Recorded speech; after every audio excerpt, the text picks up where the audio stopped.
move like a glitch. Eyes wide shut, still dodging the snitch. Laptop missing, emails encrypted. Truth so loud, the mainstream clipped it. Flash drive full, got that dead man code. But I keep it cold like a heart on the road. DC nights where the back doors crack.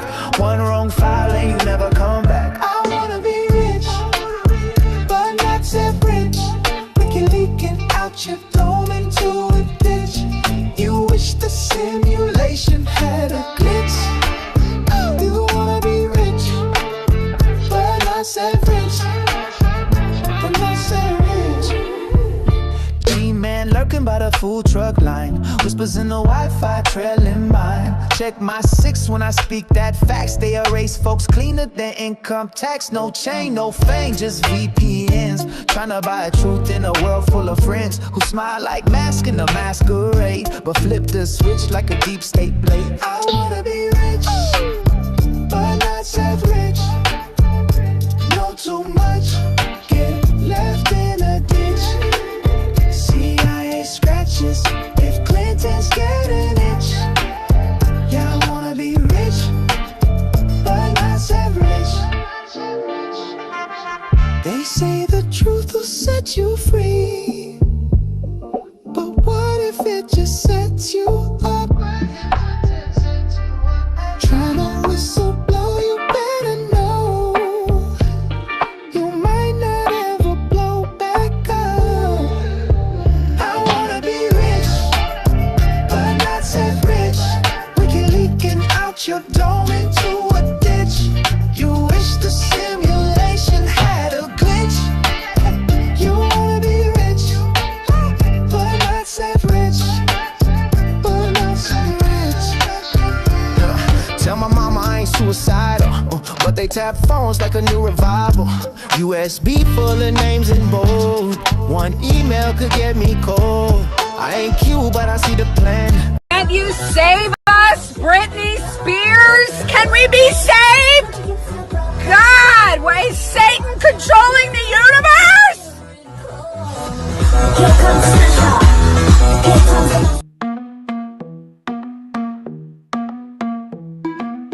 the world we used to think we knew is constantly exposing woo.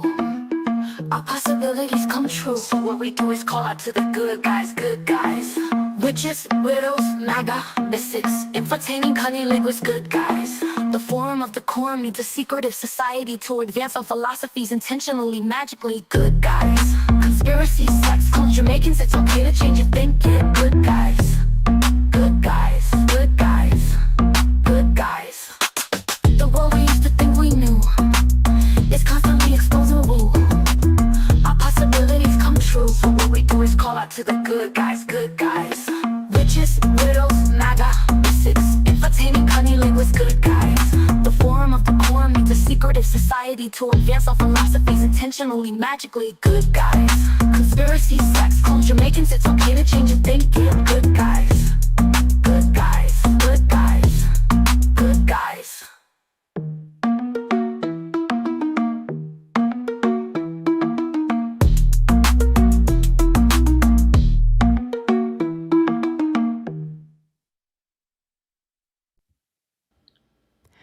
Big ups, big ups. Welcome back to another episode of The Secret Society of Good Guys.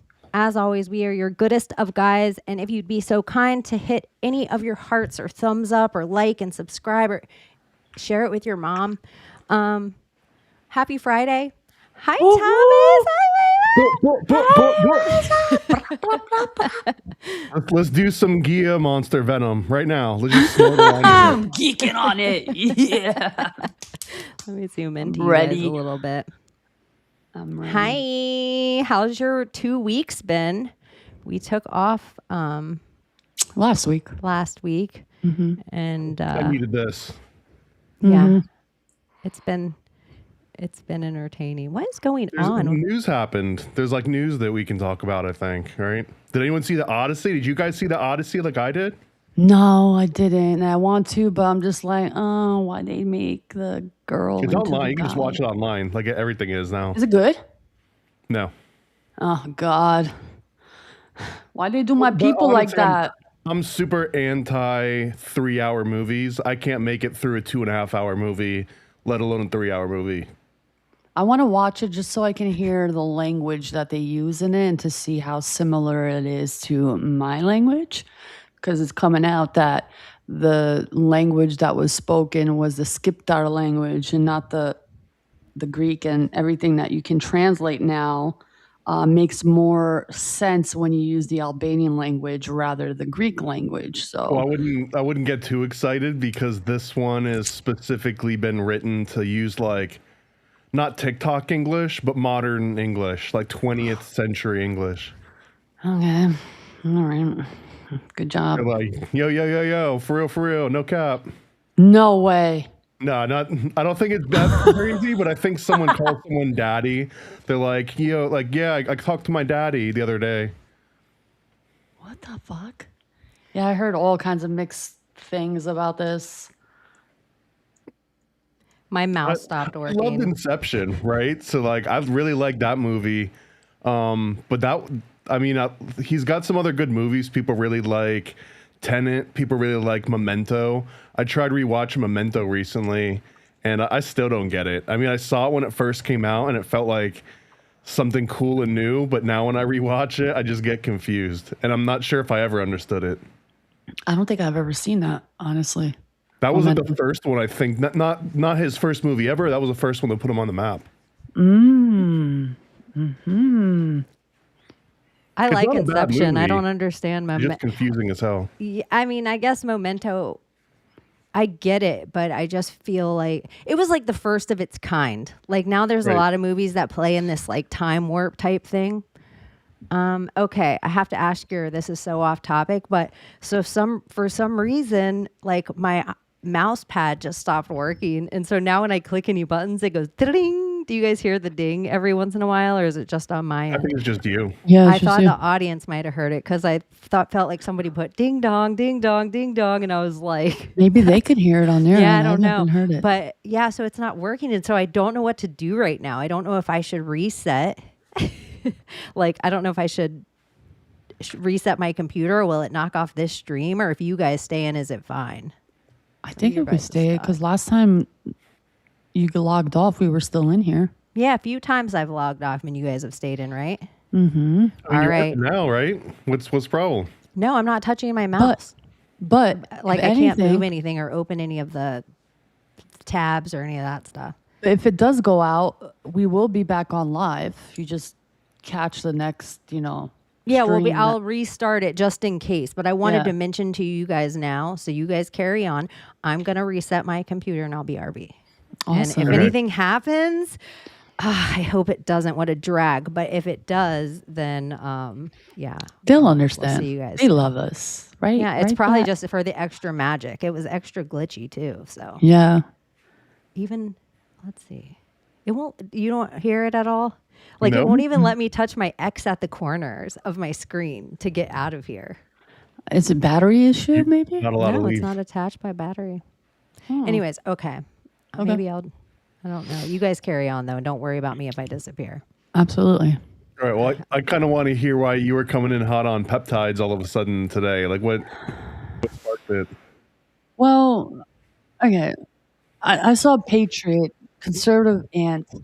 He's this gay guy, lots of followers. He podcasts. He's very vocal on shit, and he was very vocal on jabs back in the day. Like, super, don't do it. It's fucking poison.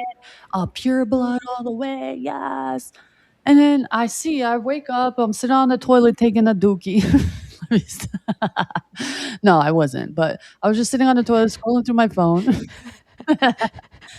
Scrolling on my phone, and I see him with some white coat talking about, oh, peptides this and peptides that. And I'm like, hey, Aunt, just so you know, like there's evidence of, not for me, NIH, that there's mRNA tech that biohacks your DNA inside the peptides. Yo, people started commenting on it and saying, oh, she's so stupid. She just did a Google search. And I'm like, it's in the NIH. And then conservative aunt replies, wow, you see, I can't even post anything without people fighting. I was like, no one's fighting. I'm sharing truth, what you should be doing and what you have been doing, supposedly calling yourself a pureblood. Um, that you wouldn't be pushing stuff like that. You would do your research first before you push things like that. So then I made a video sharing this information, and people are like, "Oh, wow, yeah, you don't know what you're talking about. Oh, it's the amino acid this and this amino acid that." I was like, I could give two fucks about amino acids. I'm not talking about amino acid. I'm talking about mRNA.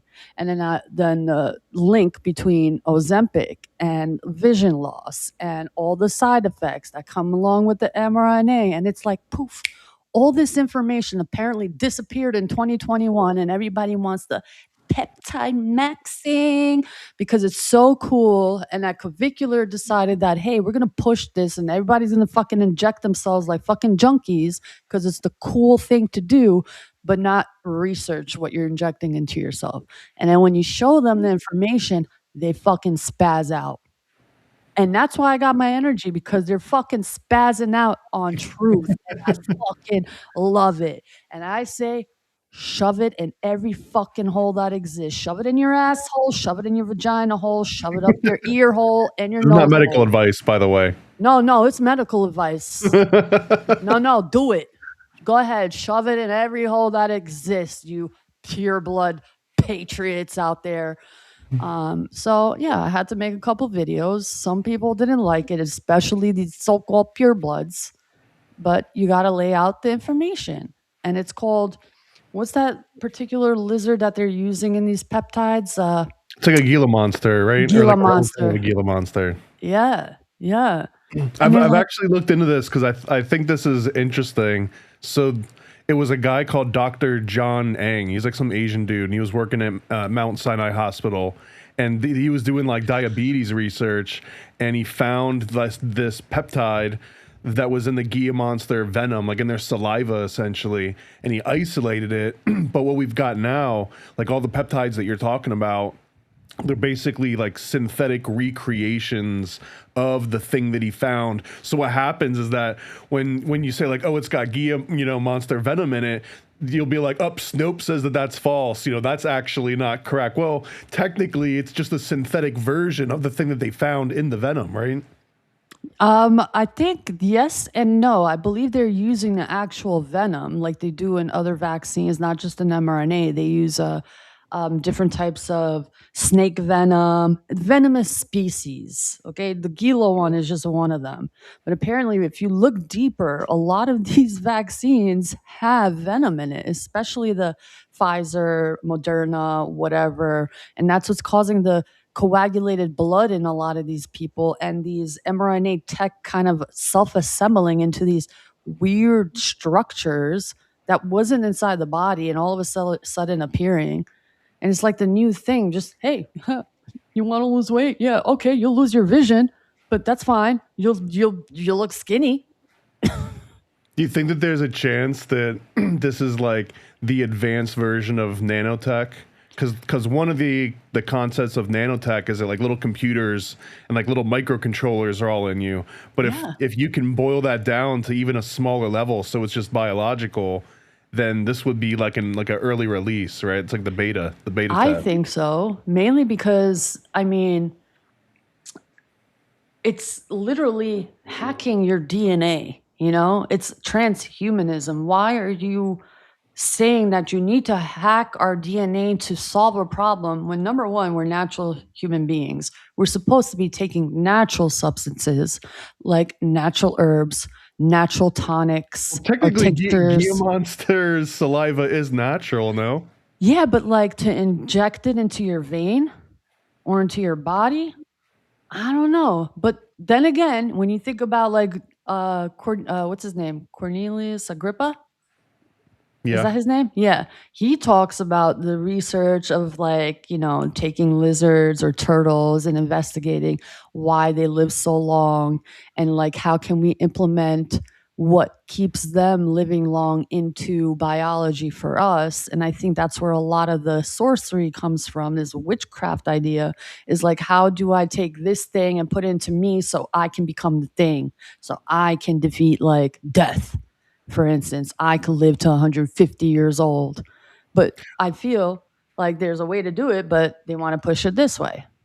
Well, this is one of my favorite topics too that gets into the adrenochrome thing, because the same guy that did the research, he was the founder of orthomolecular medicine, and he's basically responsible when you go and get your cereal and it says fortified with iron, or it's got like all these added, vitamins and minerals. Like that's basically orthomolecular medicine, and the whole premise of that is that all these doctors got together and they decided that people were acting a certain way and they could curb behavior. It's like where Kellogg cornflakes came from, even, where he wanted to like make everyone's palate more mild so that people wouldn't be crazy. He wanted everyone to be kind of like Quakers, essentially, like Amish. And when they introduced this fortified cereal, it was basically to baseline everybody's behavior, so you can see exactly how that could be rolled out. Like now, essentially, General Mills is kind of like a drug dealer in a way, right? Like they're deciding what your regular balance of vitamins and minerals is supposed to be. Yeah, and not only that, dude.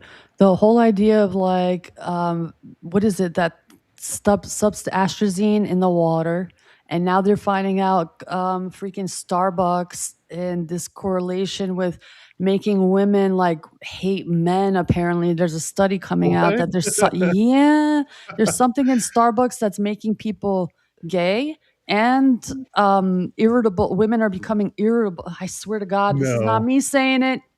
This is on the internet. Okay, I'm just repeating it.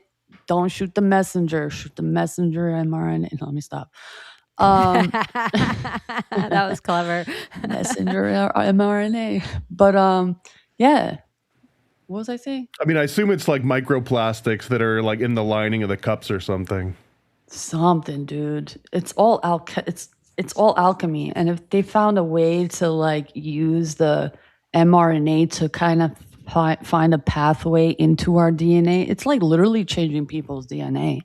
Anything you eat literally can program your DNA.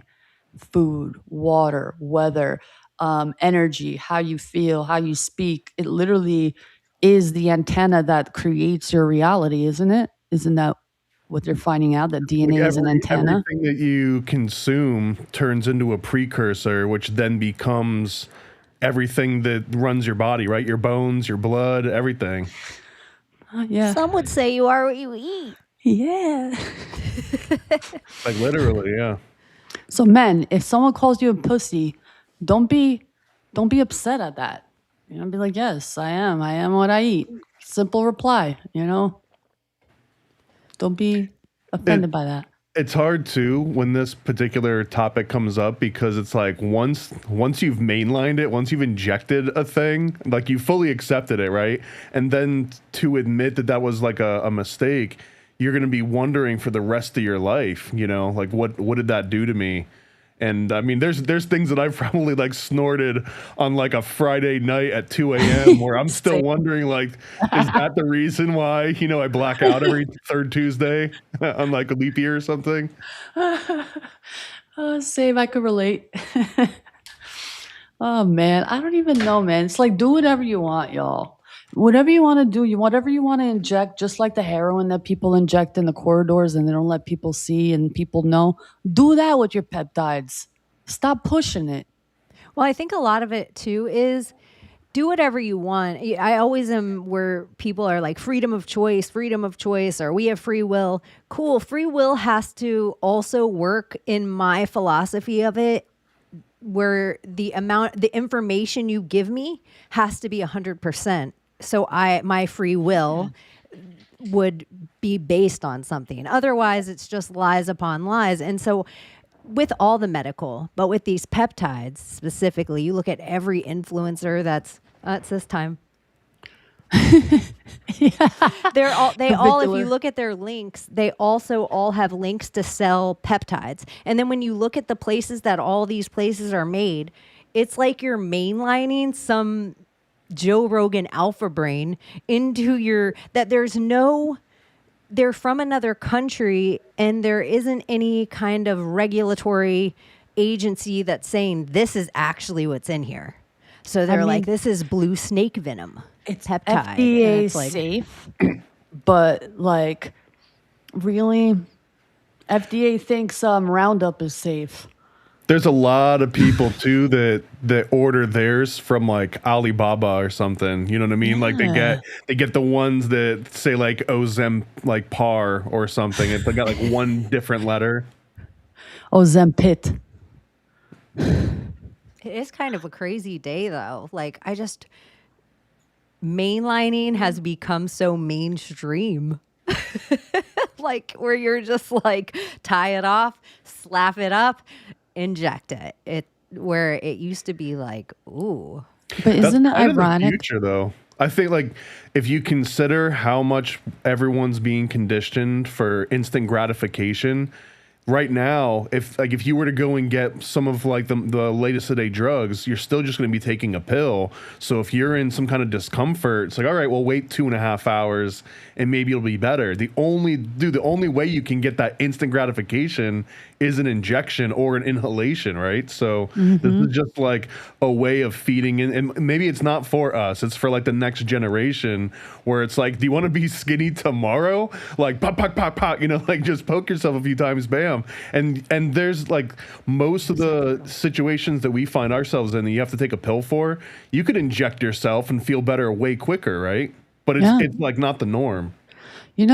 People just have to put in their heads that they were miraculously, started to appear in 2021, 2022. Like, we didn't know what the fuck a peptide was during COVID. No one was talking about fucking peptides in COVID. Like, rare. Maybe like one or two to try and introduce that idea. Just in case, people decide, hey, they don't want the jab. We're going to introduce something cool for And this is 92 that they discovered the Gia venom that led to this GLP-1. So this has been in the cooker for at least 30 years plus. Mm-hmm. Yeah, if you know gym bros, they've been using GLP-1s for a long time. Really? Yeah. And so it's like the same way. Every drug almost comes out for another thing. And then it's diabetic medication. That's where it started. And it then seemed like I started seeing in 2021, 2022. I haven't heard much about it. Well, it's like personally. the fad of things where it's like one guy is like, hey, I heard if you bang your head into a wall twice, you can go to another dimension. And then it comes up again that some TikTok comes across that it's like, hey, you should bang your head into the wall and you go to this other dimension. Yeah. Stare at the sun, you see angels. Yeah, stare at the sun, burn your retinas out, and then you too can see into another dimension. So I think that, and not that you can't stare at the sun for the first 20 and the last 20 of the day, everyone. I know everyone will be like, you can't eat the sun. I know you can sun stare as well. It's not the same as just frying your retinas on an eclipse. We're coming to the point, and I even shared it in my video, where, it's becoming normalized for people to ingest their urine. Next thing you know, the white coat is going to come out. Yo, shit. That's the next big thing. Let me tell you, I've got someone on my feed that I'm following now because I still can't figure out if it's real or not, but it's a guy that it does exactly what you're describing. Eating his poo? Not just eating it, but smoking it. He rubs it on his skin, and he says that it's like good for your skin, and that like the medical establishment has been trying to basically program you to think that it's bad and toxic and poison. And he's like, no, it's actually the only thing that can save you from all of these. Yeah, I mean, it's wild, but it's the same thing. Like when Flat Earth first came out, I kind of had the same feeling like there's no way that these people are serious. And then the more and more you watch, it's like, okay, no, there's like an actual movement of people behind this. How'd I know? I'll send you. Next time it pops up my feed, I'll send it to you. He shows video of like him covered in something, and like in my mind I'm like, he went and got like a Jello packet of chocolate pudding or something and mixed it with dirt, and he's just doing a thing, but there's a chance that it's like this is real. Since donuts in here is part of the Illuminati toilet discussion. Illuminati eating shit. Y'all, I swear, if I tag Donut once, I tag him 5 times in a day now because I feel like my feed is feeding me to feed him Illuminati toilet stuff. I feel like everything on my feed is... Oh, he has a link if he wants. Donut, you should come on. He Talk about always your can come on Illuminati and tell us toilet. about Illuminati toilets. But I'm kind of blown away at even the lettuce of the Taco Bell. It just does feel like everything is, the shit parasite in general, how it's like growing all over the nation. And it's just ironic to me that they're like, hey, everyone, guess what? Mexican food makes you shit. It's didn't I we just also feel like, didn't we grow up in a time in the 90s where we all just like, people were like, eat Taco Bell, you might get the shits. But hey, you never know, Chaney. You remember the Golden Shit Club? There's actual particles of gold that we shit out.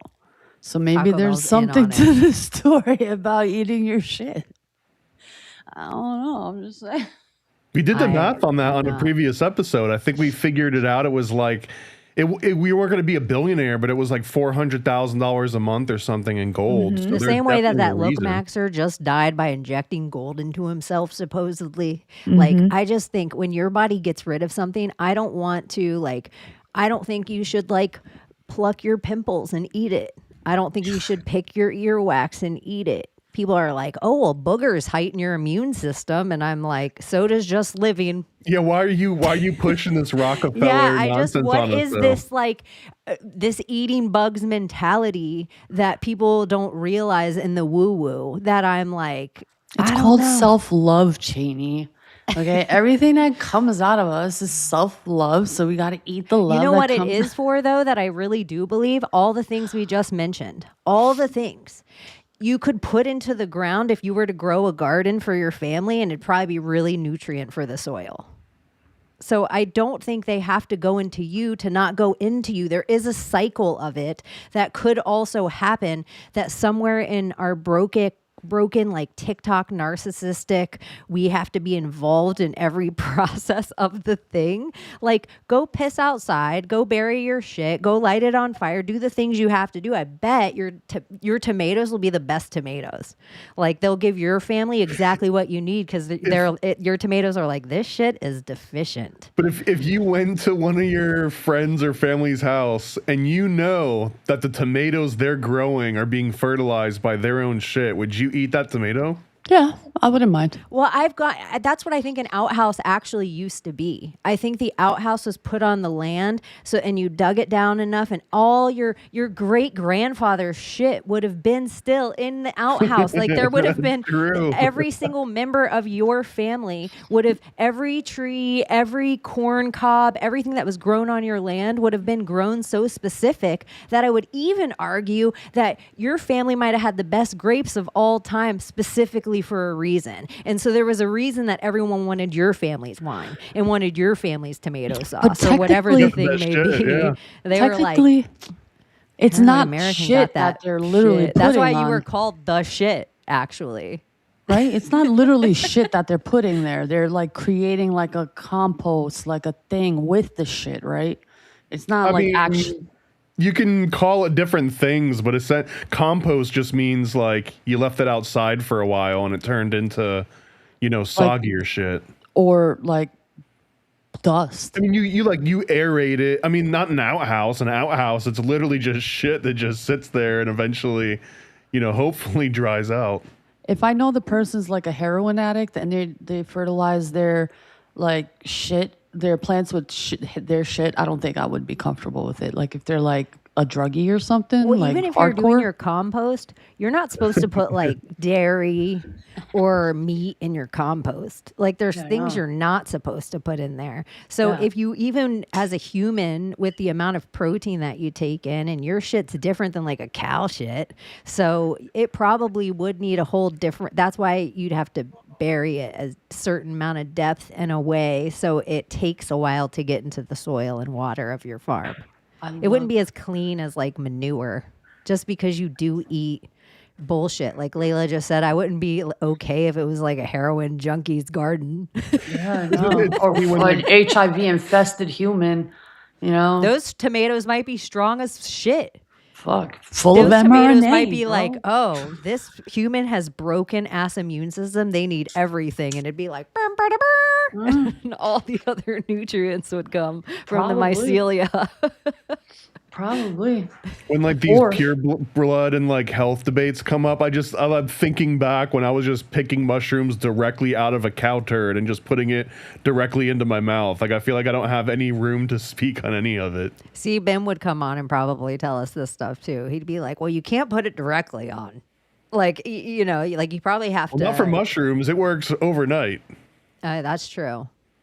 Mushrooms are definitely different in that respect. Have you heard about like vegetarians that won't eat mushroom or vegans that won't eat mushrooms? I Yeah. understand it. Like they're alive, so Yeah. they won't. But where do you draw the line, right? That's when what I'm do you saying. say something's not alive? If a mushroom's alive, then what's not alive?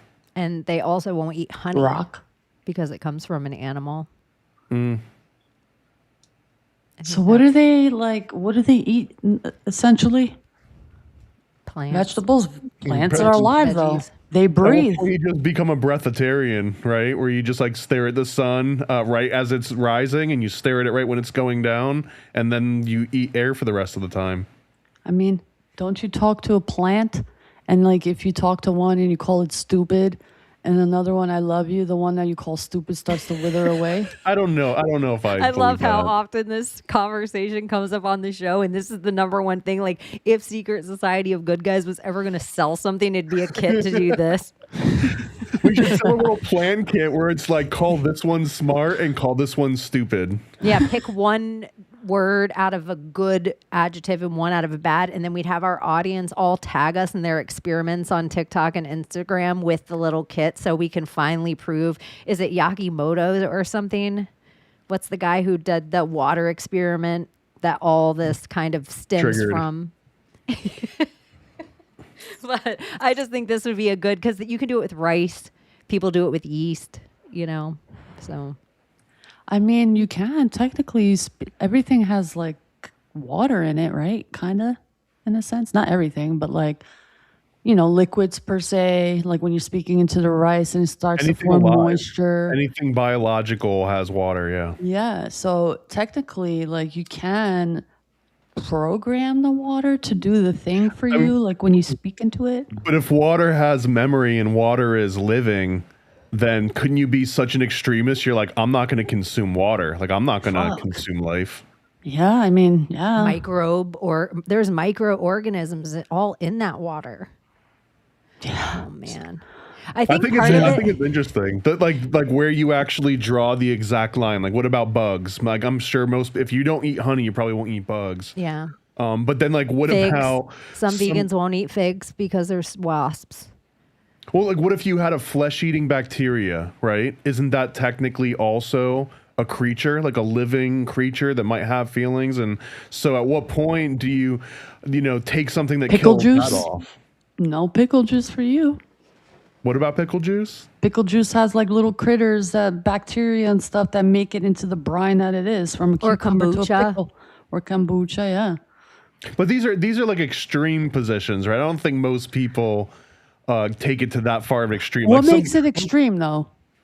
Well, because like on the level, right? You've got people that don't eat meat, and then you've got like pescatarians that just eat fish, and then you've got vegans that don't even use any kind of animal byproduct to the point where they won't eat something that has like a marshmallow if the marshmallow is made from gelatin, because gelatin can be sourced from like horse hooves or something, right? But then there's like vegan versions of all of that stuff. But then if you're like, I don't even eat honey, I don't even, that like all of those, you're basically going into like a more and more of a niche. And I guess the more niche you are, I'd call that an extreme.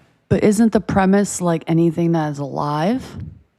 So why is anything under that category when it even is to the molecular size of bacteria or let's say plankton or whatever? Well, it like, becomes a lot of it, I think, is a philosophy of anything with a face. Or anything with a consciousness, or anything with like awareness, or anything that can feel pain. But at a certain point, like shock. Because there's arguments like, do bugs feel pain? Like if you squash a cockroach, does it feel so. pain and suffering? I think so.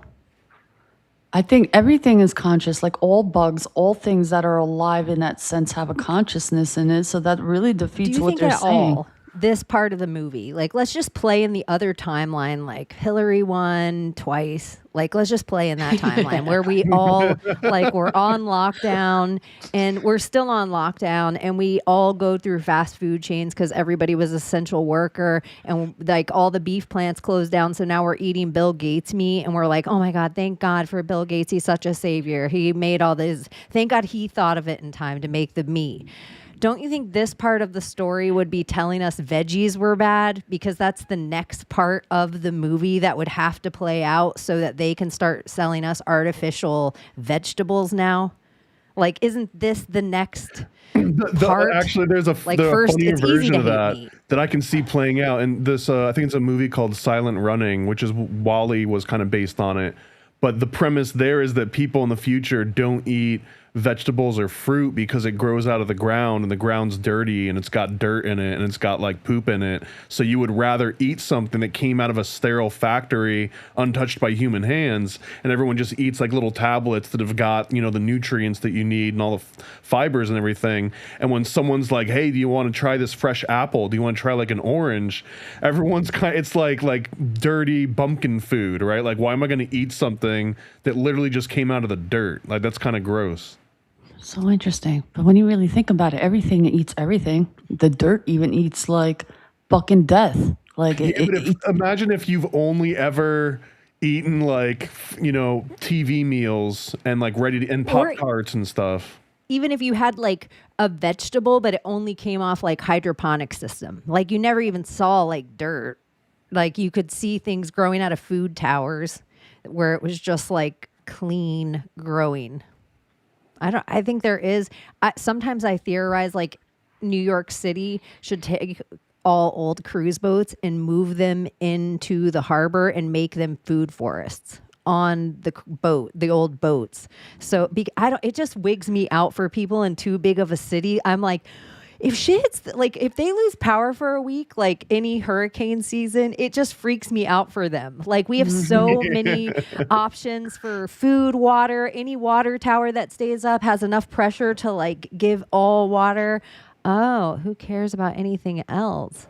What up? Hey, oh my God, it's bright as fuck over there. It's in a whole nother place. Turn it down. My bad. What up, Donut? Can we go back to talking about poop? We can talk about whatever you want. It is pretty there, though. How is Hawaii?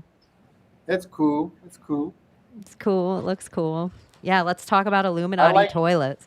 Yeah, the toilet stuff was fire. Like y'all are on fire. Layla is on fire with the peptides. You already know. That stuff is so weird. Oh yeah. Bring it. I'm waiting, Donut. Bring the shit. Without giving away what you don't want to give away, but talk about whatever you want to with cyclosporiasis is all over the freaking world right now with the news articles. So we called the toilet stuff early in the year the Illuminati toilets that focus, and now it's coming to fruition. So I don't see this. Everyone laughed, but look at you now. Look at me now. I'm pulling it up because I know, like, if you guys don't already follow Donut, which who doesn't already follow Donut, real. You should definitely go to all of his places that you can watch video, and you can get all the best in Illuminati news. But everything. Well, so I've been focused on the toilet stuff, like for literally 3 months straight. All I've been doing is reading, studying, researching the shit. But what does this entail? Like, just right besides... it tells so much. So, like, first off, there's symbolism when it comes to the toilets. Right here, that is... Who's this? Thomas? The Oracle of Delphi. She pooping right there. Like, the Oracle of Delphi, that's gas that's going underneath her. So sulfur, right? It was sulfur gas. It's sulfur gas. And sulfur is this masculine essence that's straight connected to demons that you see in the Aurora Borealis. But the crazy thing is that it is the child's first gift to the mother. the poop. And this brings out the Freudian psychology of an anal personality type. And goes into dream analysis. It goes into wealth. For some reason, the divine excrement has been tied into gold for a long time, which I think is pretty funny. And now you got cyclosporiasis spreading everywhere. But think about the lockdowns with the TP. That was the big story, was the TP crisis of 2020. And they had the AI. So in the Illuminati toilets, they developed this freaking smart toilet that scans everybody's anal print and gives them a unique anal code. And they can get the ancient output of the logs and know everything about somebody, if they're sick, if they're pregnant. It's very dystopic, the toilet system that goes into the sewer system. But this is super ancient because the word system, Jordan Maxwell broke it down, comes from the Cloaca Maxima, which is ancient Rome's sewer system. Ancient Rome sewer system's called the Cloaca Maxima. Even a snake. You were talking about Snake Day. The snake has an all-in-one hatch that it poos and lays eggs out of. And it's called— Oh my gosh, and a toilet snake. Like if I had a clog in my toilet, I'd actually have to go get a toilet snake. Yeah. And snakes actually in the toilet in a lot of these states. Yeah, it's in the like South. snakes on a plane. It's just as big as people's like panic. So there's also demons in the toilet too. So like you got the jinn demons, the shaitan, and then you got the Talmudic Belphegor. Then you got the ancient Akkadian, ancient Sumerian Solok, which Ghoulies. is the Ghoulies as well. And if you watch Ghoulies, they make this sigil on the ground when they're summoning the ghoulie that's on the poster, which they actually added the scene of the ghoulie in the toilet after they shot the film for marketing purposes. That's why this whole Taco Bell thing is probably just a marketing campaign with Mountain Dew. Like the whole, because they figured out that you put a warning sign. Diarrhea. Yeah, you put a warning sign on the cigarettes, sales increase. It goes into the death drive psychologically. So I wouldn't put it past. It becomes Taco a Bell. TikTok challenge. Like, hey guys, we're to go and have some Taco Bell right now. Wait, you mentioned Aurora Borealis. Are you saying Aurora Borealis is the farts of Mother Nature or Mother Earth?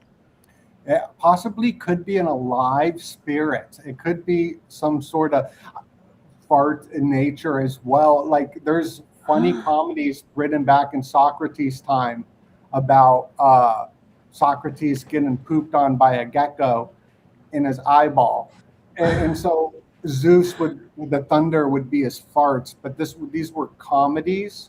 But if we go back even further, like in ancient Egypt, the whole world was created through somebody ejaculating all over the planet, and the moistness of the rain was the vaginal fluids, and then it birthed life. Like I'm probably saying it wrong, but it's something similar to that.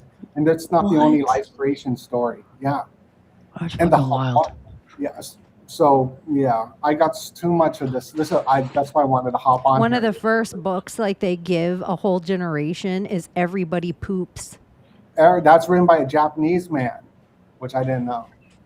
And I think the Squatty Potty, I always thought this is, you guys, when it was about China for me, was all the way back with the Squatty Potty. When Howard Stern first started to push the Squatty Potty and tell people in detail all about his shits every day and how clean the Squatty Potty would help him and I was like, what is all this? Why do they want us shitting like a Chinese person? Yeah, Well, there's things about kinked colons and all this blah, blah, blah stuff.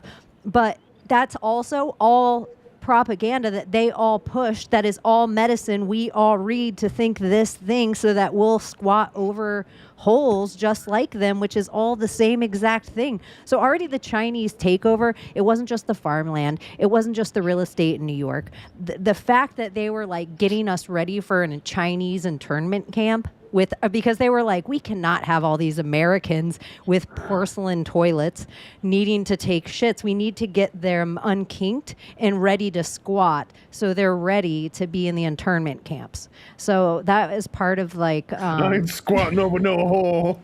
That That ain't is- American. it's I know we back call it a home- throne. Like we don't like the toilet for us Yeah, as pat the Americans brush, is a right? fuck you to China. We're like, we're gonna sit here on our throne and you can squat over your hole. Well, here's the thing, though. Here's what I've noticed that back in the day, what they had us do versus what we don't do now. Back in the day, they told us to suck our gut in, like, keep it tight, keep it firm. The way you use the bathroom, because back home, 20 years ago, a lot of places didn't have toilets. They had their squatty, what are they called? Outhouses, where it's like all porcelain and it's done nice and it can flush and everything, but you're squatting. But the science of like that whole pressure on your stomach and keeping your gut tight and not loose and not having those digestive problems, I think there's a science to that is actually beneficial because we're not sucking in our guts and we're not activating our core all the time. So when you're sitting lazily on a toilet, like I can see for myself because I deal with like gut issues right now, I can see the need for that, like keeping your core engaged like as much as possible.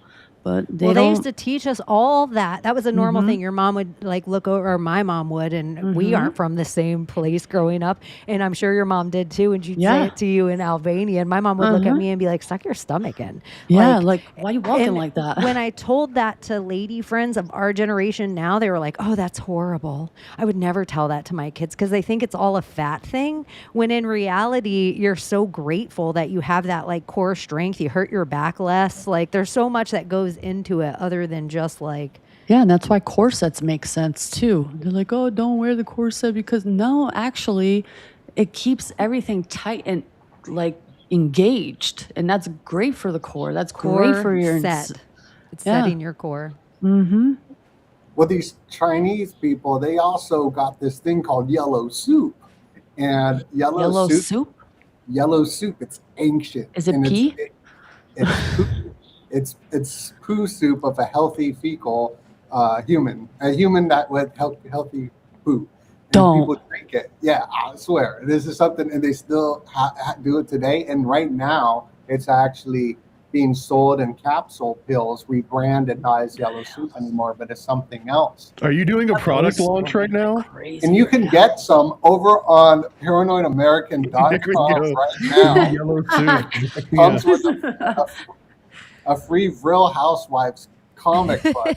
Is this a new peptide? To read on the toilet. But the Japanese got the middle finger to America because their toilets are supreme. They got the Toto toilets, which really inspired me to go down a lot of the toilet information because they're just living like kings. They're so sophisticated and they got the best toilet system. You walk up to the toilet. China hates Japan. They hate each other. For their superior toilets. This might be the reason.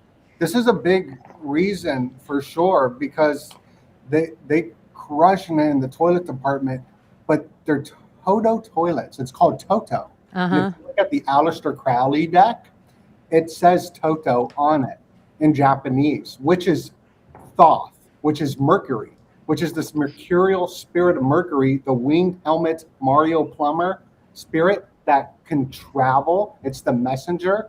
So these Toto toilets are the messenger. They're the Hermes, the Hermes Trismegistus messenger. You're blowing my mind just with Wizard of Oz right now. I never thought of Toto being the Mercury. And Judy Garland died on the toilet, right, of Wizard of Oz. So there's this connection, yeah. And Elvis did too. So there's I remember always looking at bathtubs. It's the fucking toilet. What else? Yeah, you know, like the whole bathtub rituals and like everyone posing in the bathtub. Yeah. Right. But it's the fucking toilet. It's the bathroom, right? So you got the bathtub, the toilet. It's all happening in the bathroom because the bathroom is the private space that is very symbolic in Stanley Kubrick films and Alfred Hitchcock films. So it's very symbolic. It's like where humans go to be private in an animal for just a moment of time. But the thing is that the crowd collective Orwellian technocrats have entered the toilet with the smartphone. So everybody's on their phone while they're watching the rituals go down.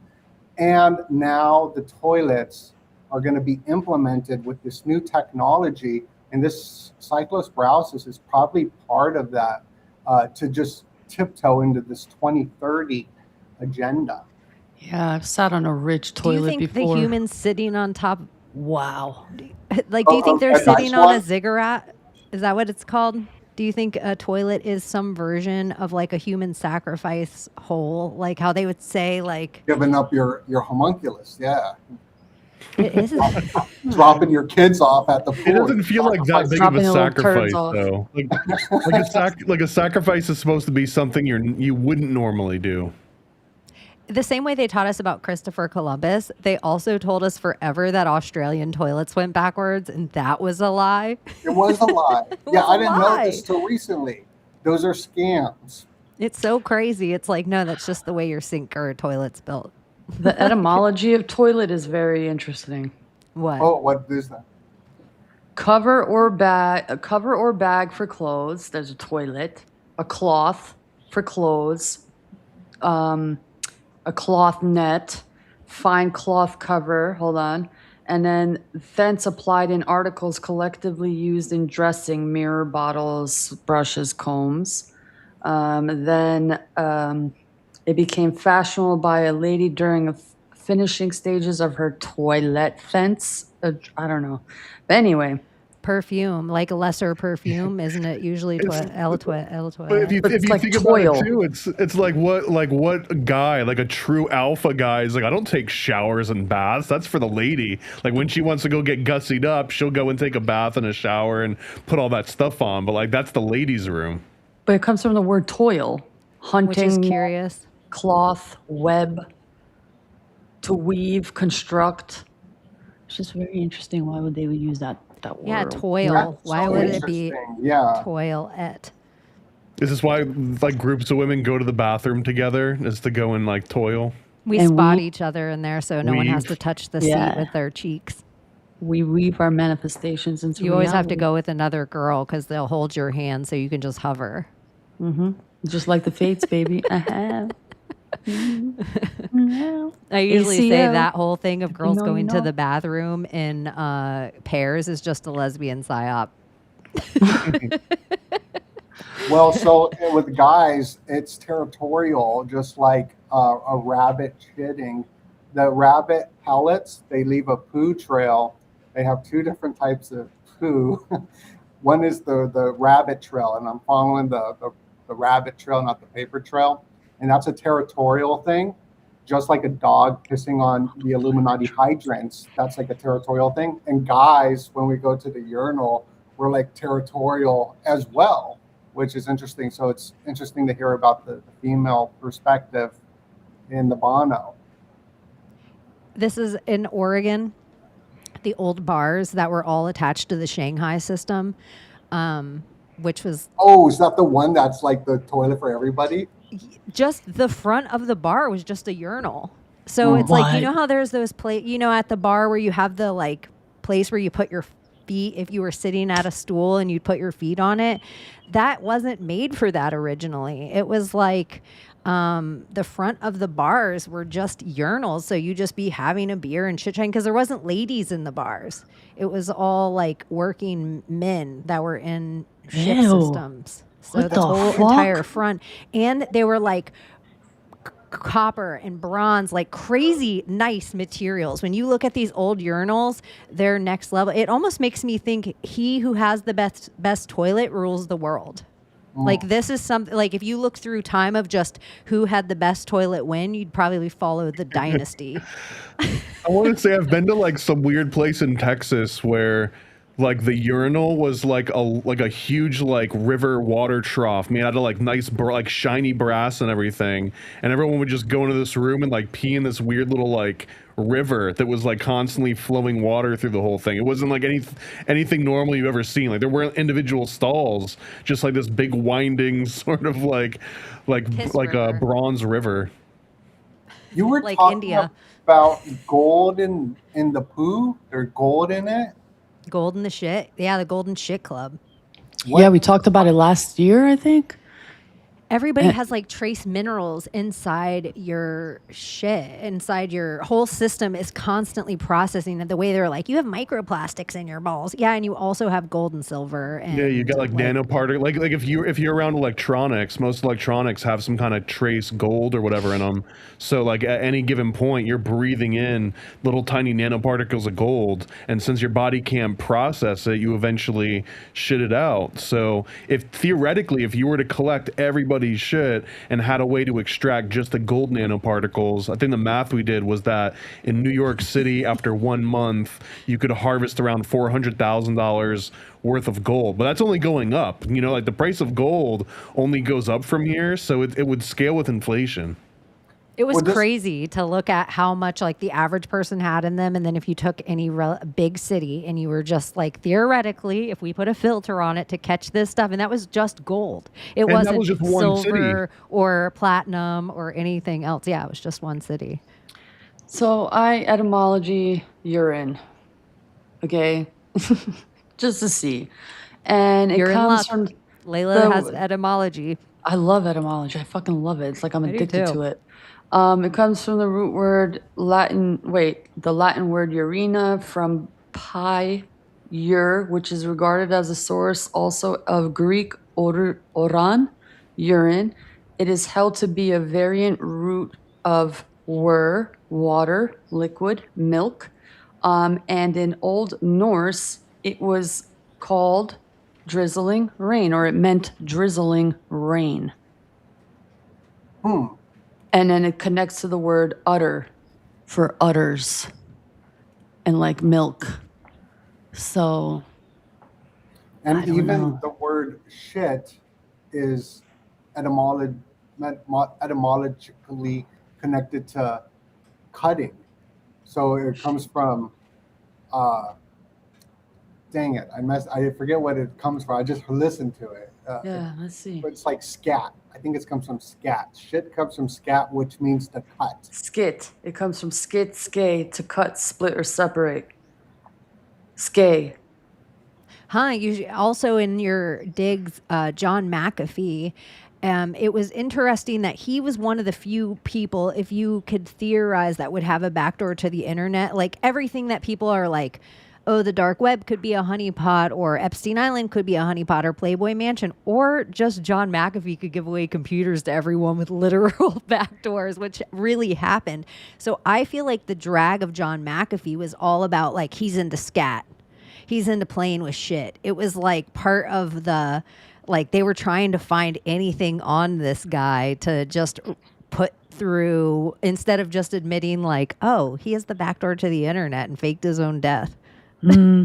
And the back door is funny because it's the back door. Yeah.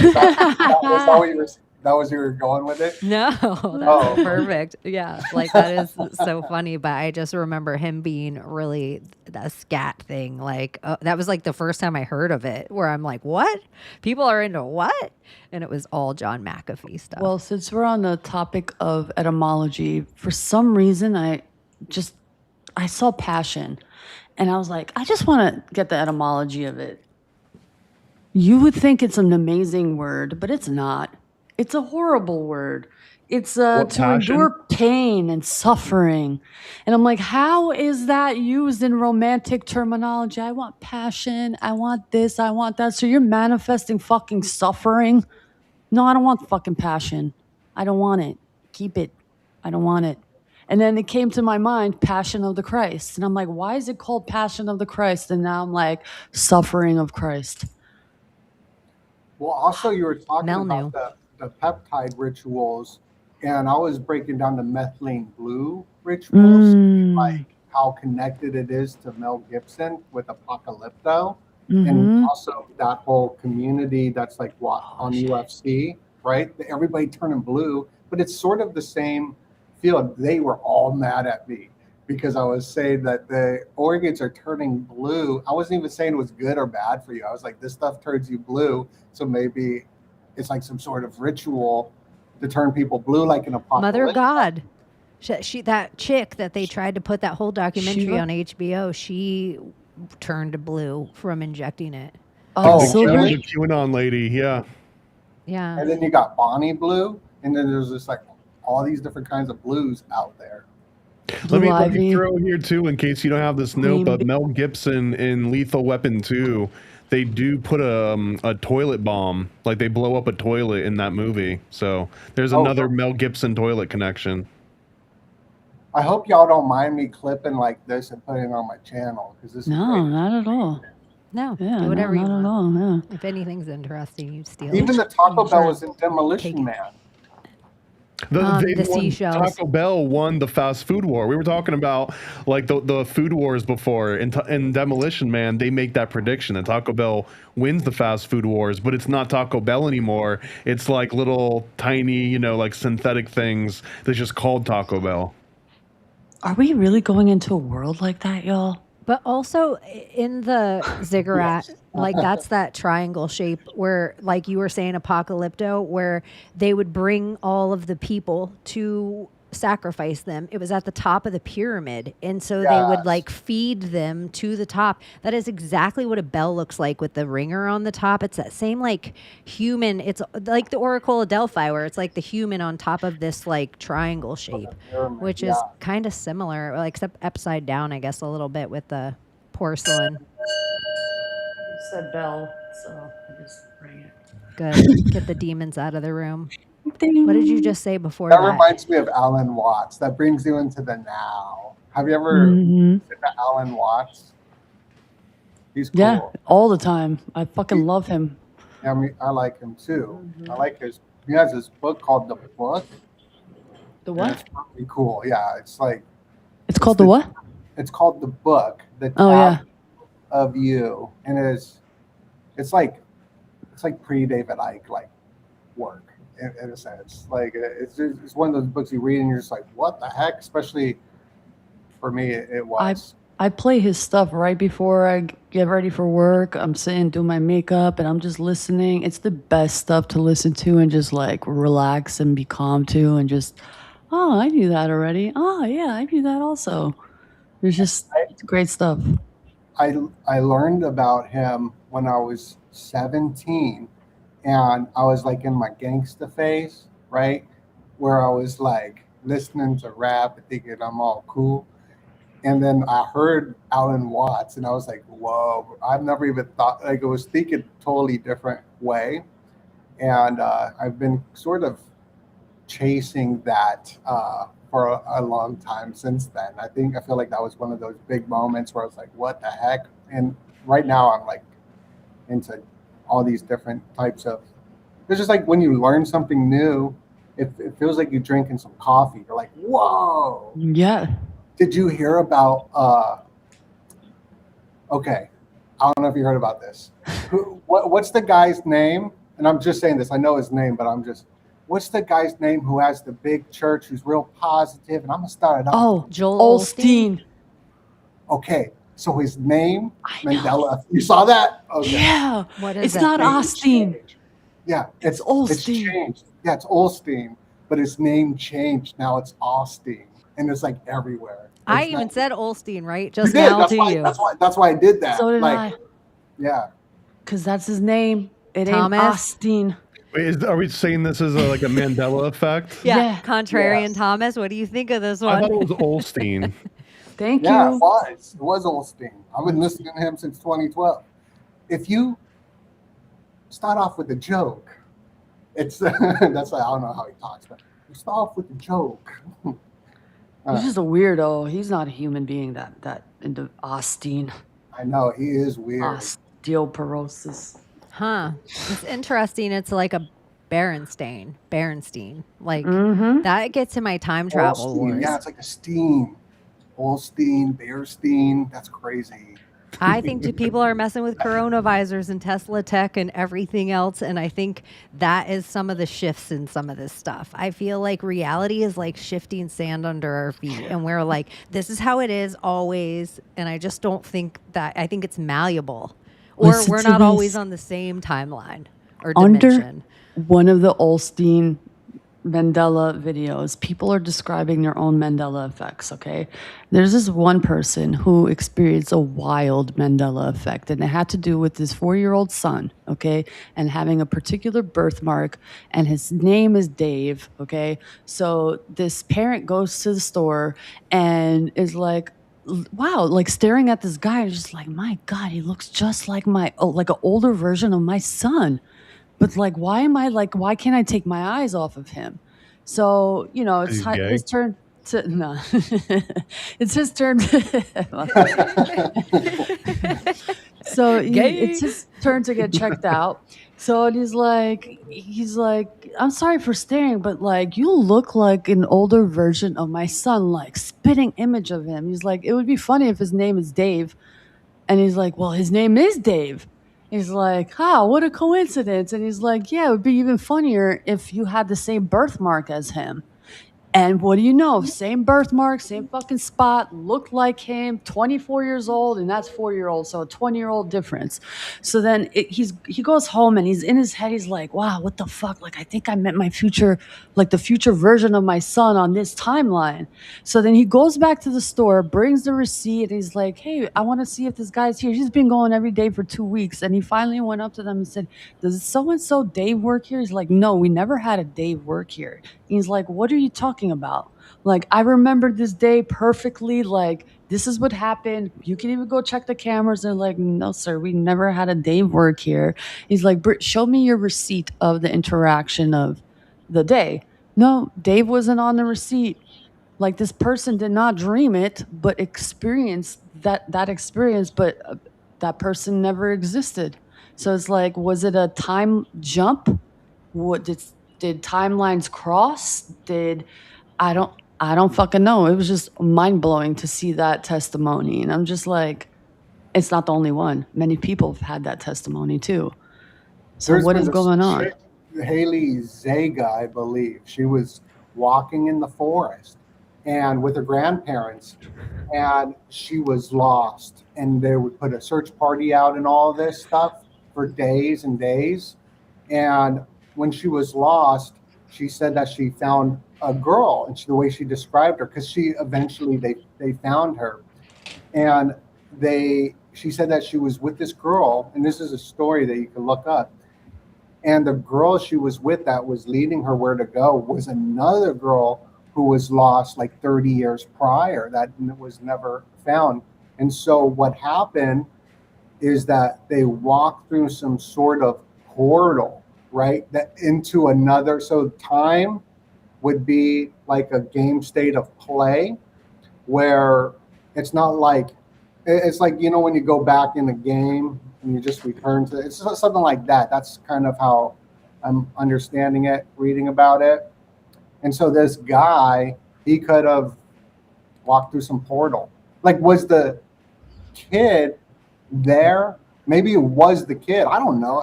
Right. But I heard that story of Haley Zega, and then that's. I had my own little stupid one. I have these pair of pit vipers, and they're like really macho man looking. They're like fluorescent pink with stripes on the side. They look specific.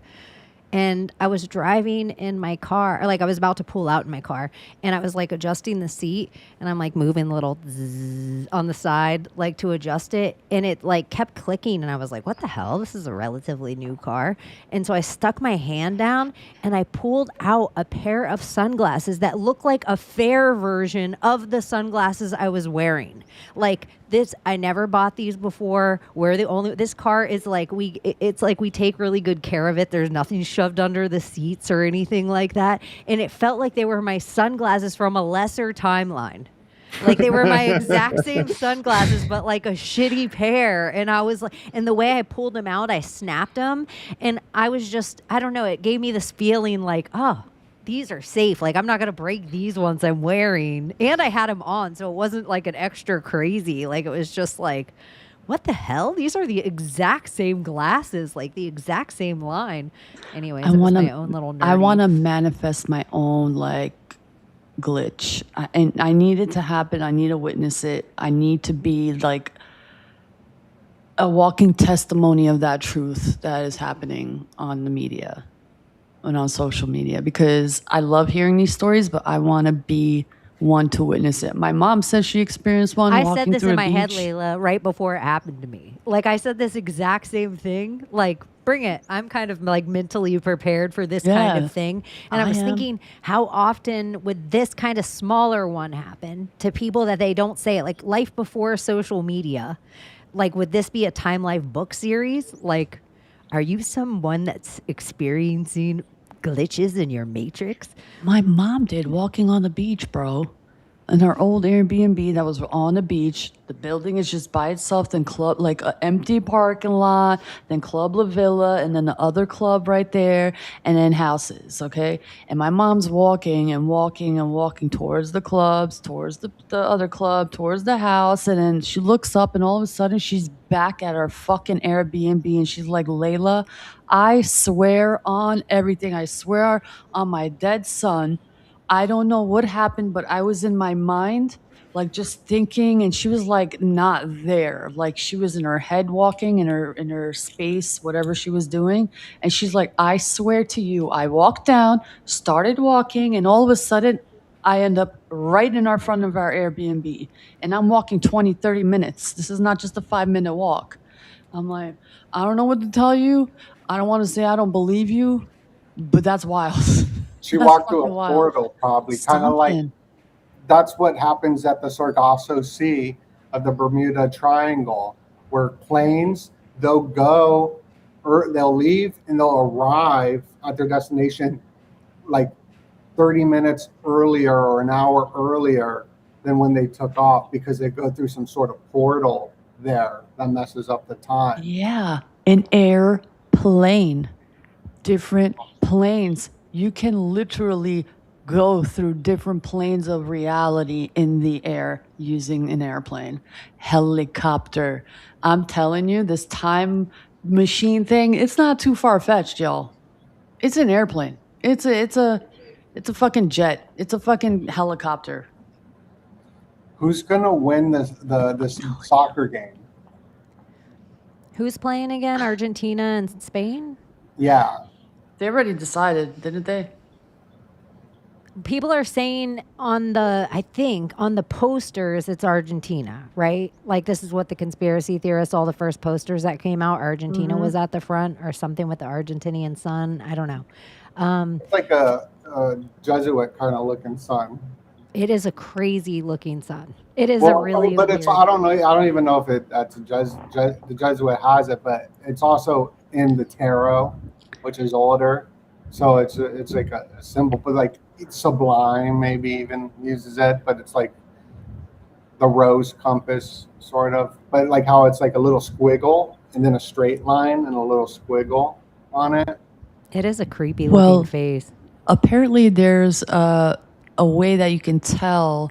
There's this video that I've seen, and they tell you who wins based on the World Cup logo.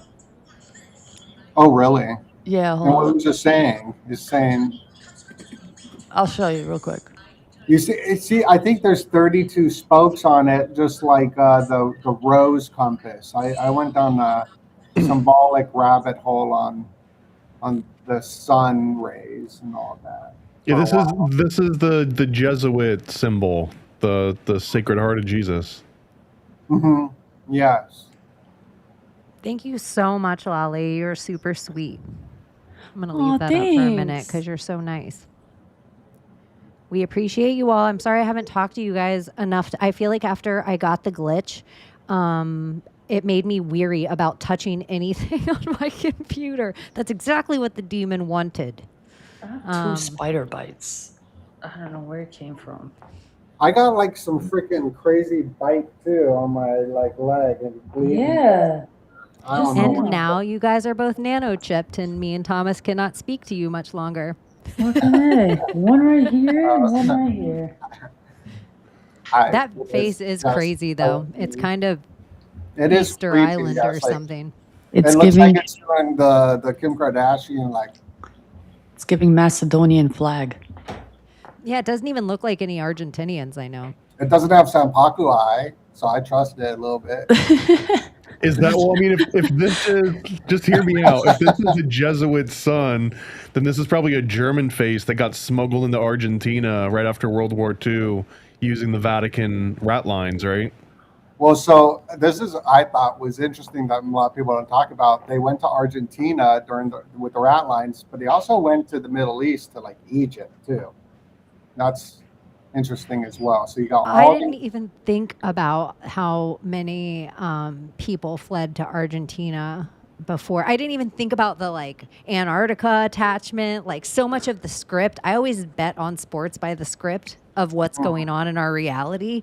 And so Right. so much of the script is leaning Argentina regardless. I kept wanting to lean Spain out of my bias because even the fighter that lost to Justin Gaethje on the lawn, he fought out of Spain, but he's a Georgian, but he fought out of Spain.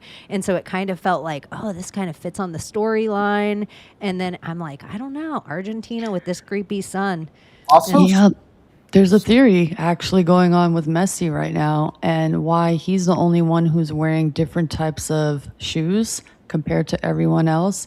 And they're saying that his shoes are like computerized and connected with the ball, so he can kick and not look at anybody anywhere, and it'll kick in the direction that it's planned or has it planned to a particular player. wow. Yeah, I have to find the video, but it's a very fucking interesting theory, and it's pure as day. Like you can see it. He's the only one wearing the different shoes, and they just look off. Like Mm. you'll see. I'll He has share a the video different later. soul. Mm-hmm. The shoes are like the soul. Heart of Aries says that face is a brother for sure. That's how I feel about it. Like, that's a brother's face. Nobody else has to put that out. I just am It's agreeing looks with it. maxing right now. Look at it. That chin, it's like something. Anyways, yeah. Argentina. I think that Argentina definitely. Okay. Win Yeah. the World And also Cup. Spain is like connected to the dollar. So if there's some sort of dollar ritual, which sometimes I feel like there's some money connection to a lot of stuff, Spain's where we get our pillar dollar from, with the like the dollar sign I read, the two pillars coming from the pillar dollar. Huh. Yeah. So there's like a whole thing with that, even with the symbolism of the money we have today, the ultra, the plus ultra symbol. That's like a Trump's, it's behind him in Mar-a-Lago. He'll have like a bunch of plus ultra. So I feel like Spain not winning can be part of a ritual like that, but I don't know anything about sports, so it was good to hear those That's takes. great, actually. That's great because sports is such a psyop. My God, it's like I don't. It's for kids. Like that's what Jordan Maxwell said. He said that you give a kid a ball to play with. It's just, for me, it comes down to this. Like, no offense, there's great men out there who are like ready, and they would like fight for their land and their territory and their people and their neighbors and their lifestyle. Love those men. But then, they bring these other men, they bring up like, oh, we go to war. Oh, we go to this. Back in the day, if anyone came into your territory, your city, your village, and wanted to rape and pillage your women and children and wanted to fucking ransack and fucking rob the area and your shops and all that, guess what? Men put their helmets on, grabbed their swords, grabbed their shields, and fucking went to war. I see armies and troves of hundreds and thousands of men gathering together in the fucking streets of New York City and destroy their city because the team won or lost. And I see armies of men that can literally take down the fucking government in an hour and literally put every single member of Congress and the Senate in the fucking trash. And they're not doing it. And I'm like, okay, Give war them where? Breton circus. Thank you. They're I like love UFC. I love it, and I know so much about it. Like, it'd be stats like earn run average on the back of a baseball card. Like, I know it like that and geek out. But my brain can compartmentalize more than one thing. Like when people are like, oh my gosh, I can't believe you're talking about the babies dying in Ethiopia. There's bears dying in Alaska. I'm like, my brain cares about both at once. I don't know. I just feel like everything online becomes this teeter-totter of, oh, but what about this? Because this thing's also going on. And I'm like, I think both could be true at once. There's a really great quote by Doug Stanhope that's like my favorite version of this, and it's that your suck doesn't make my suck any less suck. Which is like the same version of that, right? Like, just because you can beat me in the oppression Olympics doesn't mean that like the inconvenience that I'm going through is still an inconvenience, even regardless of whatever kind of like relative property you try to put to it. And you only have your relation of things to life in general. Like, your pain is only relative to the pain you've experienced. And so I don't like when people like my thing, but people do it with information too. They're like, all of a sudden everything just becomes in a basket of thing. Like, here's our one enemy. And I'm like, it's fair to say we got more than one. Even with meaning too, with like the meaning in somebody's life, having like a purpose and meaning, it's different for everybody in the situation that they're in. Just like a chessboard, you wouldn't ask a chess master what's the best chess move in chess, because there is no best chess move. It's whatever situation that you're kind of in. It's all a gambit. I could listen to glitchy Matrix stories all day. Is it glitchy for you guys right now out there? Or are you just saying in general the Matrix is fucking glitchy? It's glitchy. It's glitchy. Oh, thank you. You're so sweet. It does feel weird.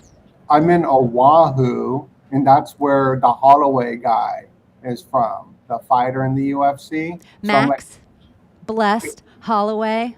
Okay, that's what I said. I said Max Holloway, and then people on my channel were like, I can't believe he said Max. So I thought he said his name wrong. M-A-X, Max. It's I did say it right. Yeah, and he is... They were gaslighting. Like, for so many years, like a decade, he's been one of my favorite fighters.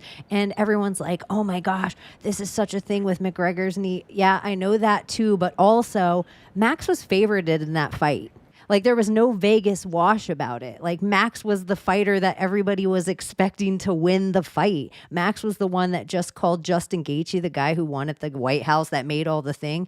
Max called him to the center of the octagon and knocked him out in the last second of a fight that they were fighting. So it's like, also, I see this other shit. I just have to bring it up because his wife is getting all this hate online because she gave this interview and she's like, yeah, he like chased me for 5 years and, you know, he planted the seed and he was persistent. I didn't really know who he was. And then I found out who he was. And, you know, by that time it was too late, blah, blah, blah. And I found out he was this big deal UFC fighter. And everyone's kind of like, oh, this is so typical. Like, she's a gold digger, but she's a professional surfer. Like, she already has her own, like, she probably isn't as successful as Max Holloway being in the UFC as long as he's been, but she's her own, like, she has her own sponsors. Like, she's like a hot surfer chick. So anyway, I love Max Holloway, and I didn't know he was also exactly where Donut was at. But the whole Conor McGregor, if you guys haven't checked, you're back. No, my dad's staying with me. Oh, and that's he fun. just walked by. Oh. You got to keep his anonymity. Yeah, he's in his undies. Like most parents, you know, and they reach a certain age, you're like, I just want to be naked. Oh, I'm so grateful I didn't have the internet when I was a child because my parents were nudists. Did you see my parents? Just be like, Mom. Like, I just imagine being in school during lockdowns and my mom being like, their moms have tits and just walking by mad. And now you've got 30 felonies. Yeah. You know, so pissed. Do you know how many people I had send me a DM of this guy who was on a podcast talking about cigarettes and them being demonic because of this pyramid on the cigarettes or the shape of a pyramid on the cigarettes? I'm like, everything's demonic now. All right, okay. Let's just put that in the category. It's a ziggurat.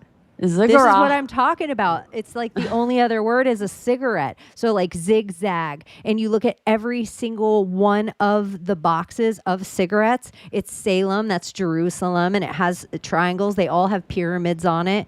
Let's see this. New portal. new portal. Everything is they're like mystic, which are the people that run the ziggurats. If you look at even the camel cigarettes, it's not about the camel, it's about the pyramids in the background on the camel. So there isn't a representation And of the hidden cigarettes. man. I saw that. There isn't one. yesterday. Yeah, there isn't Real a about representation. That isn't some kind of, and it's burning an effigy, which is exactly what you're doing when you're smoking. So in a lieu of kind of like The Secret, you're teaching people a magic that they're having they're not present for their spell. So people are just bitching about work, doing their shit, burning their effigies, and putting this energy the same as the toilet. And there's no intention going in it. It's like, oh, I can just manifest myself a Bugatti. Like, I just have to sit in this chair and feel what it feels like to drive a Bugatti every day. The secret, But right? doesn't- what Yeah, you're talking that's about. Cigarette come from cigar? Yeah, so it's like a small, it's like a pequeño Yeah. cigar, a cigarette. So how Like does there's a cigar- cigarello as too. Tie with zigzag or whatever, ziggurat. Ziggurat. Ziggurat. It's like How does- cigarette. I It's saw like the same reel way of last saying a night. spell. It's like there's no real difference of like we can spell it out how we spell it, but how we say things with an accent or especially from a certain spot where it's from, you're saying a Z is an S sometimes, the same way our C is an S with sometimes. So you say sometimes cigarette in saying ziggurat. We just Z it out now the same way you say cigarette. You don't, people in all different languages, all of a sudden it loses it, but we spell it different. But that's what it Sounds started like out as. Rugrats, like the show Rugrats. Cigarettes. To me, this it gets into like a fun territory, like Jordan Maxwell style, where it's like some people don't understand why anyone would listen to jazz, right? But this is getting into like the jazz area, like gematria and like the etymology, and like this word sounds like this word phonetically, because even if it can be like disproven of like, well, these words came from completely different roots, then I would always go back into like, well, it's the Rosicrucians and Francis Bacon and the Masons that essentially decided what the English language was going to cherry pick. They were going to decide cigarette, which I think is like a French word or something, but they were going to take cigarette and use that, and then also ziggurat and use that in English. So like someone realized, or maybe there was a code, right? Maybe Francis Bacon had some secret code where he just ran everything through his gematria calculator and he figured out what the optimum name for every different thing was going to be. I think the loo is like Lucifer for going to the loo, which is going to the bathroom. In England, you go to the loo, the Lucifer, and then Lucy in the Sky with Diamonds. Well, Lucy, or even like everyone calls you like baby or something, but that's like Babylon, baby. So there could be that too. okay. Cigar etymology. Okay. Probably from Maya, sicar, to smoke rolled tobacco leaves, from sikh, tobacco, or or influenced by Spanish cigarra, grasshopper, cicada. One of the places that had this Smoking big bugs? ziggurat that we were just talking about was exactly where you said the etymology of the word is from. Cicada. No, what was your first sentence you said? I said probably from the Maya sicar. Mayans. That the first. This is the SICAR. ziggurat. This is the human sacrifice at the top of the pyramid where you burn the effigy. Oh, It's just everybody always thinks Egyptian is the only place that they do it. they're everywhere. Or a Sikh. Like Sikh, isn't that like a Sikh. religious teacher? A Sikh? or That's something what like Nick that? Cannon is, the head Sikh these days. Yeah, tobacco. You know, the FIFA World Cannon Cup cigar. that's going on right now, they did this ritual in the beginning where they were showing like the Aztec like sun god's face, and then they were doing it on like a ziggurat, like a pyramid, and then they had people come out on America, like on the map of America, and one of the girls is standing right in the heartland, and that's where they would do like the heart sacrifice on top of the pyramid. And where she was standing was where Michigan is. and that's where the cyclosporiasis is coming out of. Is straight out of Michigan. So I don't know. That's Where do you guys think this is coming from? So, but whatever. It's this mysterious like shits bug. What if nobody even has it? Like, what if they Yeah, I mean, people have diarrhea here and there.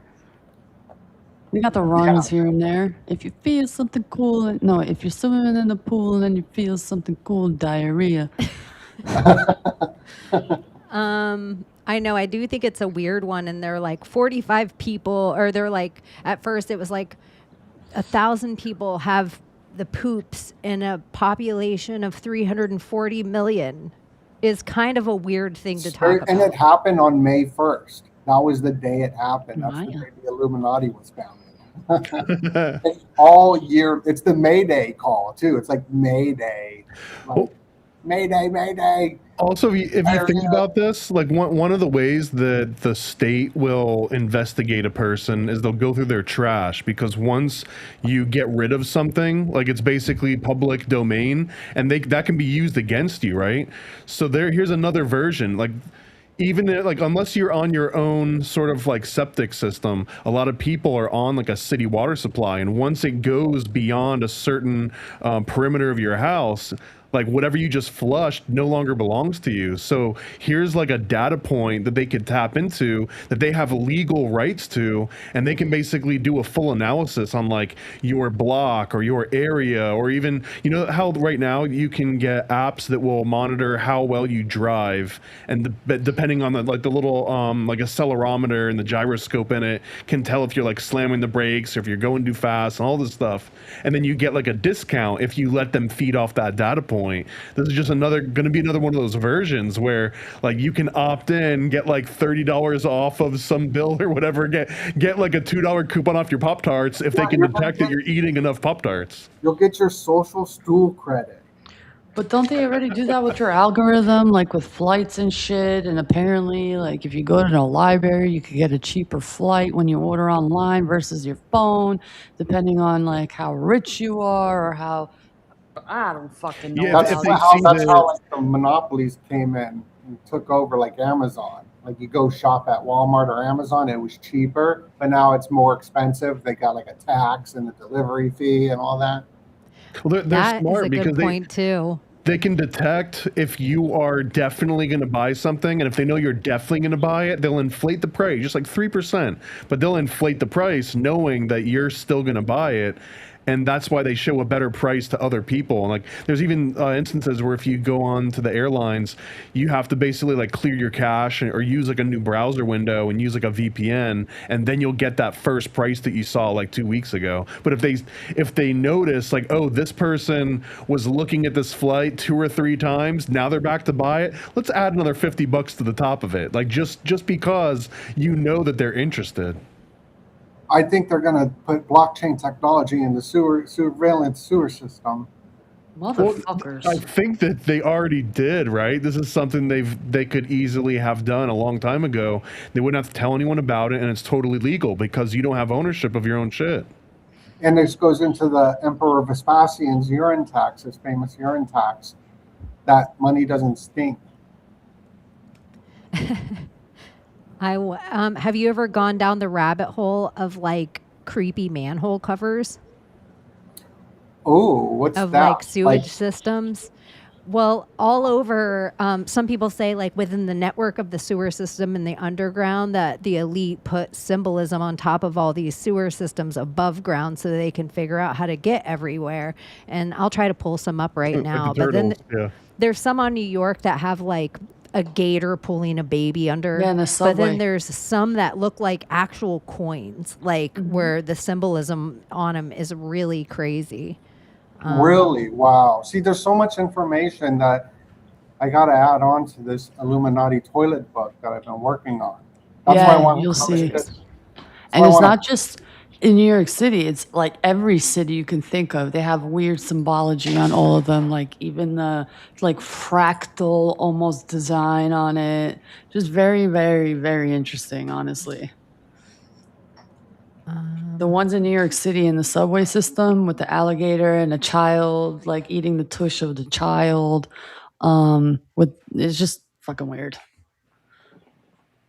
Okay, I'm gonna pull up some of these. I don't know if we'll get just because I'm doing it on the fly, and it's not like if I spent a little time doing this, or probably even look through my own crazy saved images. So I don't know what. Well, that one's interesting.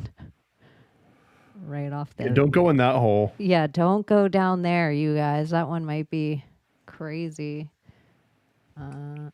This is giving Mario and teleporting into or merging worlds together. I think Mario plays a huge role in this ritual because first he was a carpenter at first. His name was Mario, and he has the Mercury wing hat, but he's known as the plumber.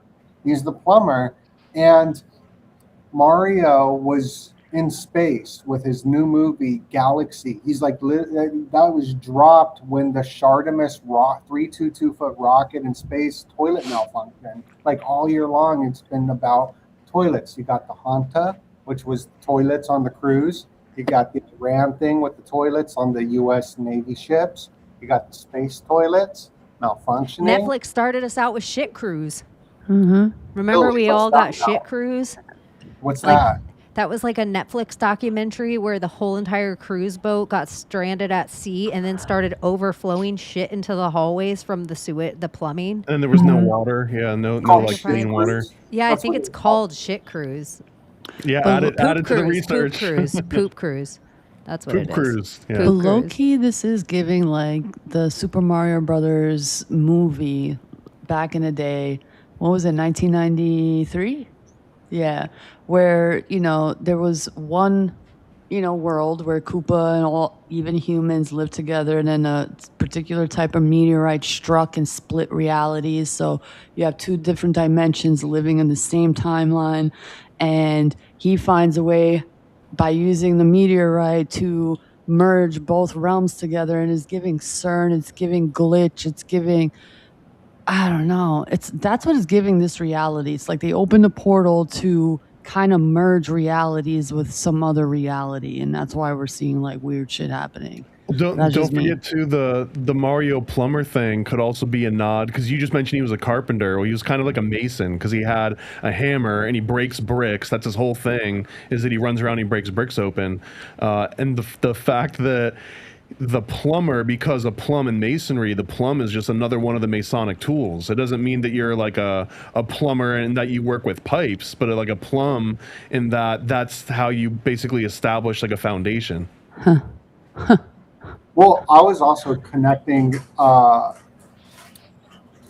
Charlie Kirk was titled the Master Builder, right, during the memorial service, and sort of drawing a blank right now, but I was sort of tying in Mario with that. I wanted to go back to Mario, and I want to let you watch the minute-long thing about Poop Cruise on Netflix. Like, it's just a trailer. So anyone, if you're watching this later and you see some segment that we go from this to talking about Poop Cruise again, it's because Netflix yelled at me and I had to take it out, but I'm still going to play it anyway. This is how I do everything. I wait until I get slapped on. But I'm like, this is worth it to me. I love cruising. Well, so you could not play the audio in the video and just skip through it and narrate over it too. That's also something. Let's see what happens. That's what I used to do. Good afternoon. Welcome on board the beautiful Triumph. We just love going on cruises. The food, the pool, the water slide. I mean, what more could you ask? This was absolutely the bachelorette party that I had dreamed of. We were like, this is awesome. And then the lights go out. Attention. Empathy. Oh my God. But they have like they have a whole film through there when more than 4,000 people are stuck on a cruise ship that is dead in the water. 4,000. That's sounds set up. Like, what the they have like the whole film. Well, power goes, that's it. Everything's out. It was immediately crisis mode. But the toilets weren't working. Well, we can do a number one in the shower. That's why. I'm telling you, it got bad fast. I would never expect having to poop in a red bag. Oh, no. Oh, no. Mm-mm. No. Suddenly, everyone's out for themselves. You could hear the panic. We were starting to smell urine. Oh my God. It was terrifying. We had camera people, crews on boats, a helicopter up in the air. Fights broke out. The ship is on fire. What the is happening on this cruise ship? It's like shanty. Okay. It was Anyway. the shit demons, bro. The shit demons.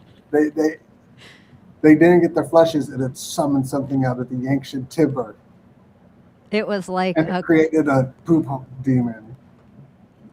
That is like it's not really your own feces, which is bad enough. It's the idea of a mixed sewage bubble up that is really up there with Jaws. I'd almost rather take my chances in the water with a great white shark than have to deal with walking through that. Oh, I know. That's gross. That's another reason you want to get your room a little higher levels up on the boat.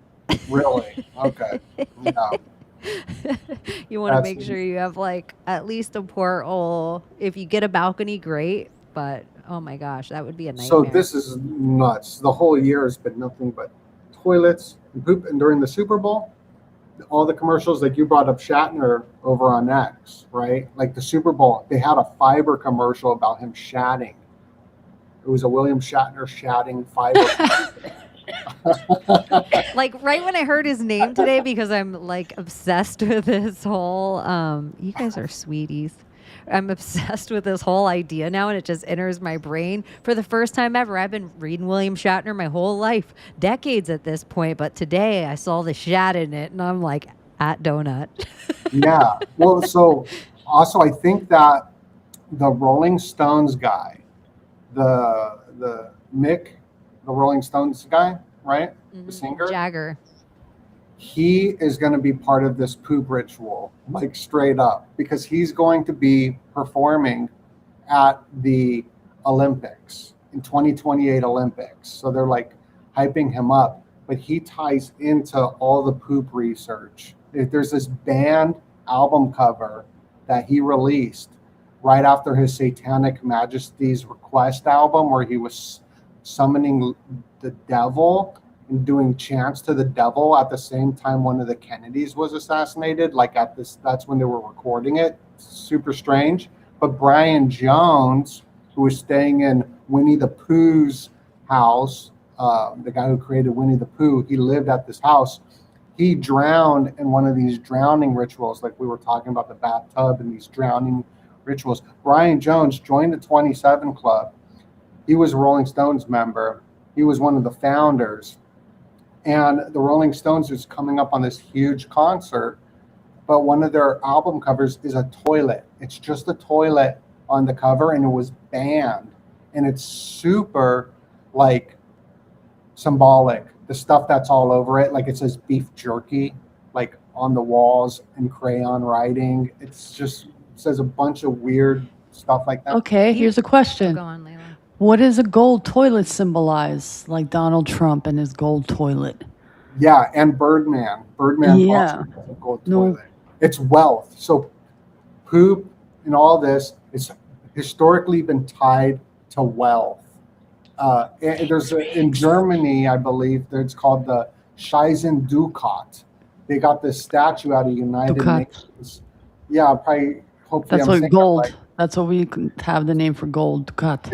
It's a gold guy. It's a guy that poops out gold coins, and so in different cultures, gold has been connected to poop. So the Aztecs, they called it divine excrement. So gold was literally the excrement of the gods, and there's this huge tie-in to making money and wealth, and gold toilets with it.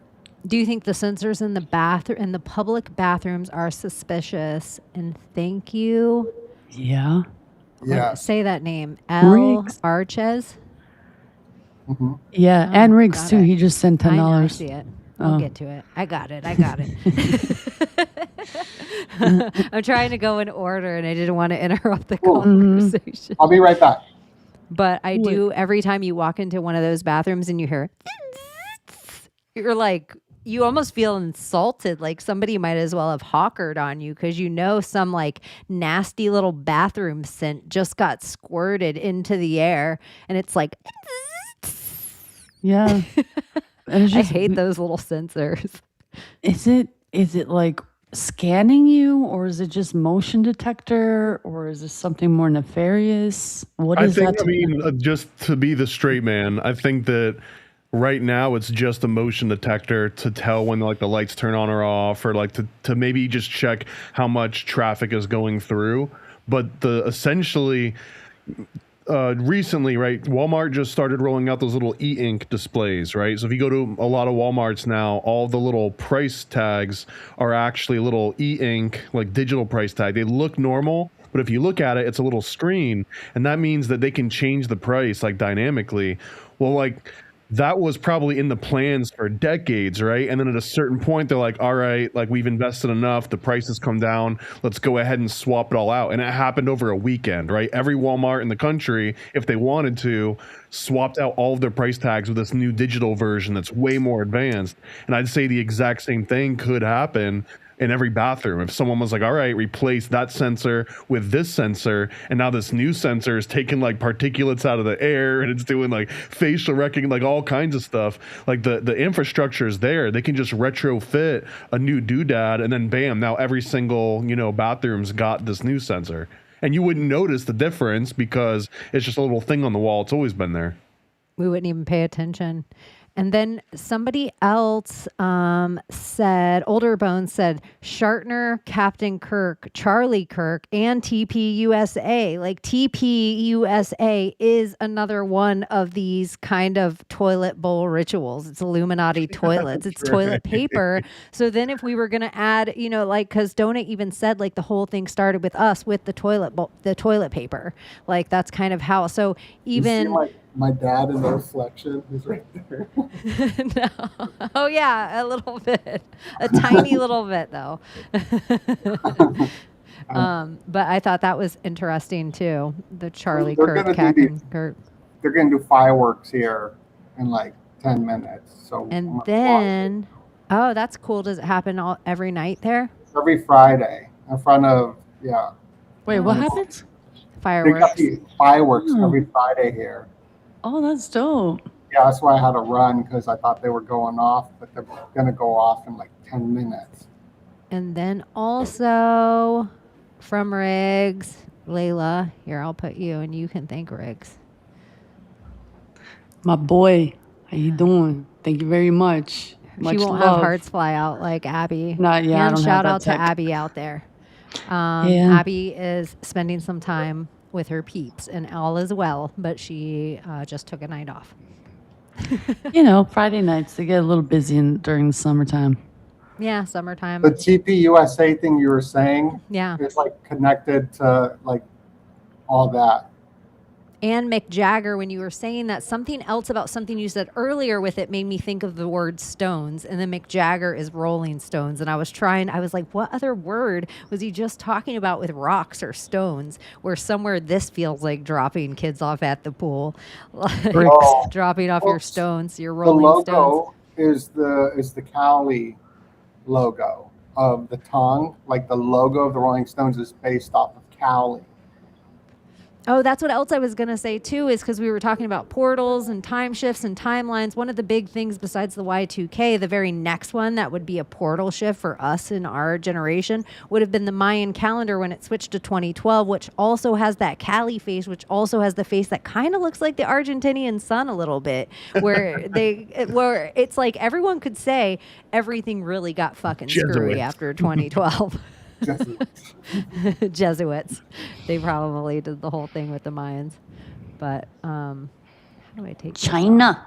Yeah, that's what else I was thinking too. Like kidney stones. Kidney stone, yeah. Yeah. But so this Rolling Stones band, they bring in like these new eras of ending an era. So they were filming the Altamont. George Lucas was filming the Altamont, which was Mick Jagger dressed up as Satan with the Hell's Angels protecting him, and then 2 people were stabbed. And this was the domino effect with the Manson murders that ended the hippie movement. In the Manson murders, Manson was hiding out next to a toilet. That's where they caught his ass. He was hiding, and then the girls, they were like pooping and then leaving the scene, and they hid the wallet of the victim in a toilet in a gas station. So you even got these serial poop killers like Albert Fish, and you got serial poopers as well. This is a tiny bit off topic, but it's the Manson murders. And in the last 48 hours, somebody commented to me, and I did not know this. And I was just like, I need a new book anyway. And they were saying in the Sharon Tate murders that she was also hung upside down like Odin, like the hangman. Is this true? I never heard this in my whole, I always heard like she had her baby cut out, but I never had heard that she was also hung upside down like a hangman, like by her feet. I did not know that. But the guy who did this like photo of this toilet album cover, he was a photographer for it, for the Rolling Stones. He also took the photo of Janis Joplin, Pearl, her last album, the last picture of her. The next day, she joined the 27 Club. And he was also the same photographer that took the picture of Marilyn Monroe in her bottles. He was the first on the scene to take it. So I feel like he's telling these ritual stories through his photography. So I feel like even the photographer or the artist or whatever is also partaking in the ritual, like painting the picture somewhat. I know. I'm like, go ahead, Layla. It was just kind of on topic, kind of off topic, but I wonder if like the scenes in the movies where people hide money in their toilet tank, is it like some kind of ritual to like grow their money, since it's or like dumping their of drugs? Like, Karen, I can't believe it, Karen. Like where she flushes the drugs and it's like a whole big thing down the toilet. I wonder if it's like a manifesting tool. There's a couple of interesting like movie scenes. There's a couple of interesting like photo shoots of celebrities sitting on toilets. Yeah, it is definitely. I don't know if Donut's got this one in his notebook yet too, but one of the most famous like bathroom poop scenes from any movie that I can think of is Christmas Vacation with Uncle Eddie, right? And he's going shitters full, and that's starred by Chevy Chase. And Chevy Chase is actually the grandson, I think, of the Vanderbilt/Crane family. And Crane makes the toilets back in like the Crane's crazy. This is like a Jekyll Island club connection, but Crane toilets actually came from like the Chicago fire, and he was friends with like Andrew Carnegie, and they were friends with the Vanderbilts, and they interbred, right? Like these like rich and famous families, and that's where Chevy Chase comes from. And Chevy Chase has got multiple like bathroom scenes in his movies. That's one of the famous ones, but then there's also one in Vegas Vacation that I think they nod to that. Yes. It's interesting too. You could have Uncle Eddie with the hose down the sewer before it explodes, but it could be next to the Oracle of Delphi because it's all the same method. Right. Like all the chemicals that start to come out before it blows up are all kind of similar as like those toilet or the guy in Jurassic Park that gets taken off the porta potty, which I think the blue in porta potty and the blue porta potty is all something. Every porta potty's blue. Well, that's Vegas Vacation. Or he yellow. Gets his arm stuck in it, and it like dyes his entire arm blue. Yeah. The Illuminati porta potty. And We the have guy blue and was yellow just here. in the news. He got stuck in the porta potty. They had to have the fire department get him out because he was looking for Mountain Dew in the porta potty. Porta potty. Or like Code all red. the toilets that they Code used to red. make all the water extra blue, like put that blue dye in. Before we ever drank anything that looked like that, it was in our toilet first. That's why a lot of us have an aversion probably to blue liquid because we're like, that's cleaning supplies. But it just became like a natural color where people are like, I love blue Kool-Aid and blue raspberry. things. Yeah, it just reminds me of blueberry, blue raspberry. And Which is the thing. Chevy Chase, he's the grandson of the the toilet company that's over at the Jekyll Island. And in that movie, he says the shitter full Clark or whatever like that. But there's also, I believe, a Hershey's or a Babe Ruth bar or something in the pool that makes everyone freak out because of this candy. Caddyshack. Was that Caddyshack? Chevy Chase is also in Caddyshack. Also in that, yeah. Oh, okay. And so this got me down a candy rabbit hole. So Candida is the name of Jack Parsons' Scarlet Woman that they were doing the rituals with, and her name was Candy. That's what they called her, Candy or Candida. And these bugs, oh my gosh, these bugs, my dad walks by, I don't want the internet to see him in his undies. There's this bug where they get this Candida from this candy, and it's like it poops out these bubbles that are sugary, and that's like where it's like also coming from too. I forget the name of it, but yeah. And then you got Candyman, Candyman with the mirror. Yeah, like Bloody Mary, essentially. It like took over. Candyman took the whole fear out of the mirror from Bloody Mary being it for a few generations. So these portals are in the mirror, and in the Stanley Kubrick movies like The Shining, the kid's brain gets infected before he sees the Grady twins in the elevator of blood. He's in front of a toilet looking in the mirror. That's where his mind gets infected. Then you got Donnie Darko, who's staring in the mirror as well, where he sees Frank, the bunny rabbit, that's time traveling through the portals as well. Then Stranger Things, the kid gets also sent into the underworld when he's looking into the mirror in front of the bathroom. So there's always in front of the toilet. So there's always a freaking toilet. I'm gonna be back so I can watch these fireworks. Sure, take your time. We'll probably come up with more things about the toilet, or we'll save it until you get back if we're going to go down the toilet hole. Yay! Enjoy your fireworks. I'm going to stay on for a little bit longer. We just saw it go from light to dark with them. The what? Thank you, Lolly. I didn't hear that, Thomas? Like we totally just watched it go from light to dark at Donut. Oh, yeah. Yeah. In Hawaii. I have work tomorrow. I have to be up at 7, so I'm going to stay for a little bit longer and then hit the hay. Yeah, we probably won't run too much later. I don't imagine. I can't imagine every Friday they have a 15-minute fireworks. What is it, Disney World? It's probably like a good 5-10 minute firework. He'll be back. Yeah. Oh, shit. It's just a nightly thing in Hawaii is they just do fireworks every night? A lot of tourism. Every Friday. Mm-hmm. Every Friday. And I think Donut lives at like a place that is like fractionalized, so you could stay there. I don't know. You'll have to go to Donut's page and look at it, but it seems interesting. And if we need the donut package, the penthouse Hawaiian donut package. Heck yeah.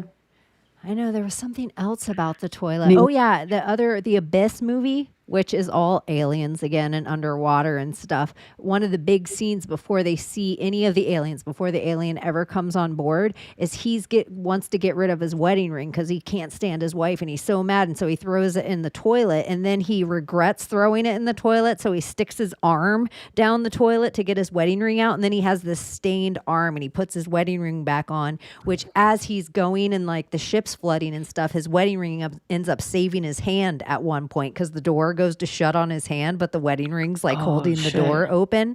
But yeah, before the first aliens come, he sticks his hand into the toilet and it turns his hand blue. So it's just interesting. He ends up being the one that the aliens communicate with the most and save. And we always hear about these alien gods always being blue. Blue is like a big, huge thing that seems to be the walk through every tradition of whatever color their light fallen are. So they thought he was a hybrid god.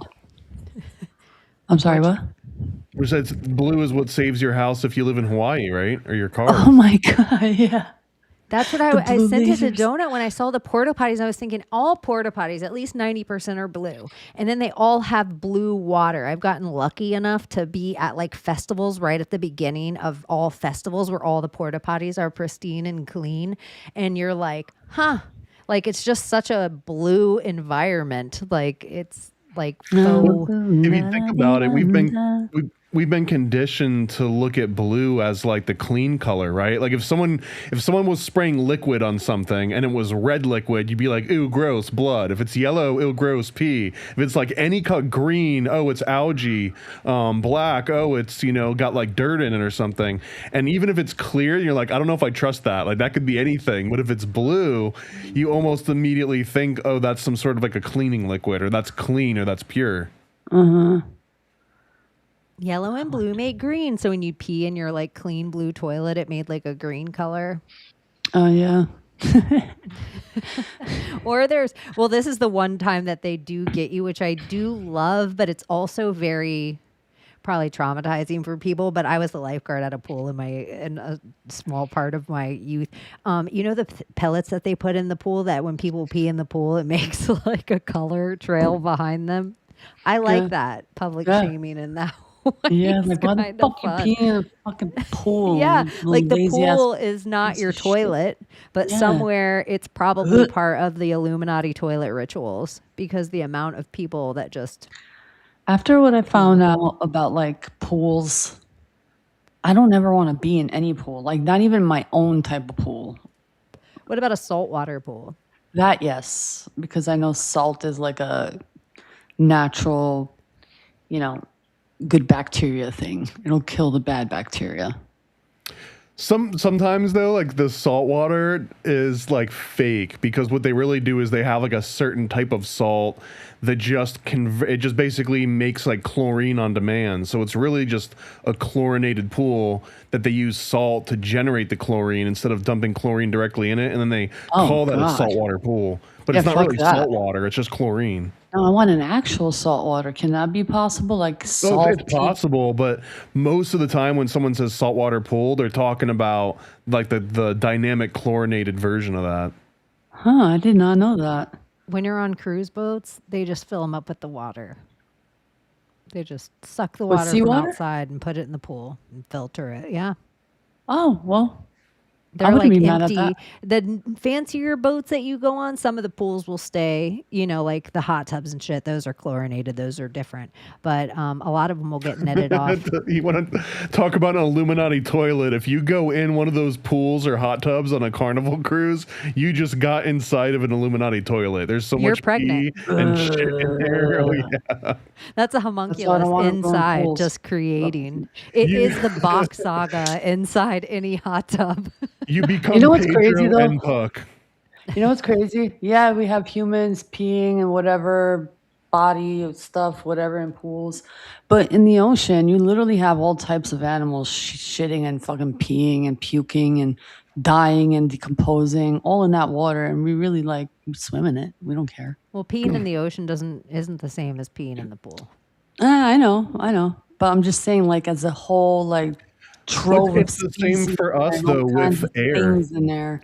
But it's like air is also a liquid. So our version of air is like the fish's version of water, and it's the exact same thing. Everything that dies and decays eventually turns into particulates, and you inhale those. So we're doing the exact same thing. It's just that water is more dense than air. Do fish fart, or is pee their fart? I wonder. That's a good question. Yeah. Everyone poops, and do fish fart? Yeah, ask your robot. Me? Layla, ask your robot if fish fart, and then after it answers, ask if mermaids fart, and then after it answers, ask if it can say fish fart 50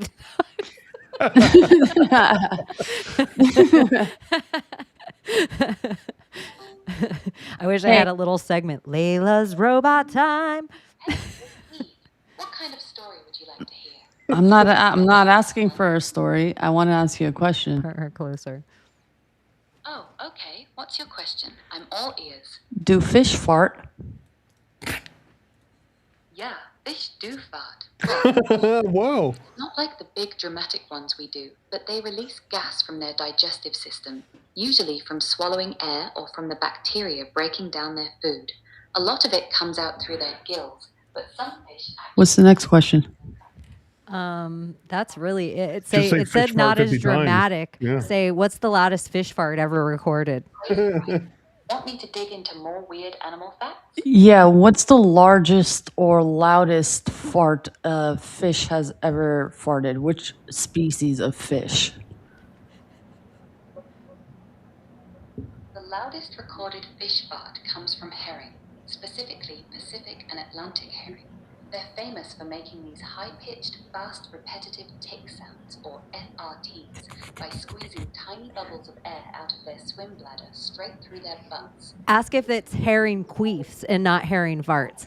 Are there herring queefs or herring farts? It's herring farts, or more precisely, fast, repetitive ticks, aka... Scientists I just wanted her to repeat it. sounded like a high... Ask her if mermaids fart. Do mermaids fart?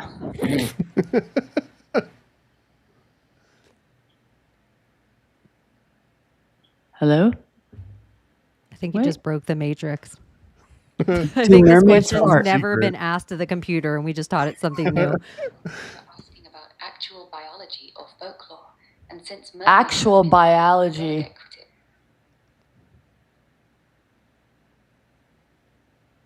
mermaids don't have actual biology, they're mythical, so there's nothing real to study. If you mean half fish like in the stories, then the fish half would probably fart the same way real fish do, little bubbles from digestion or swallowed air, most of it out the gills, some out the back end. So whenever you're watching Little Mermaid and they're swimming around, there's like those little tiny bubbles. That's because Ariel's farting. Yeah. Dude, I always learn something new every time I come to the Secret Society of Good Guys. Like Same. I did not think she was going to have an answer. Me neither. It was very specific. It was like a herring, right? Like a herring has the loudest fish fart. All right. Like herrings are known for it. Like Next time you're out somewhere and someone orders herring, you could be like, "Oh." Dude, I found out about this weird crab. I forgot the name of it. Apparently it has the like wildest, heaviest, hardest punches or something like that. And apparently the type of shock wave that it produces after like the punch is hit, like that shock wave of energy that follows the punch, it's like you're getting hit for a second time. But that energy bubble is so powerful and so hot, it almost like, you know how they had a bubble and they added a lot of pressure and it heated up and it turned into like a star? And you've seen that It's video? called a pistol shrimp. That's Yes, the things, yeah.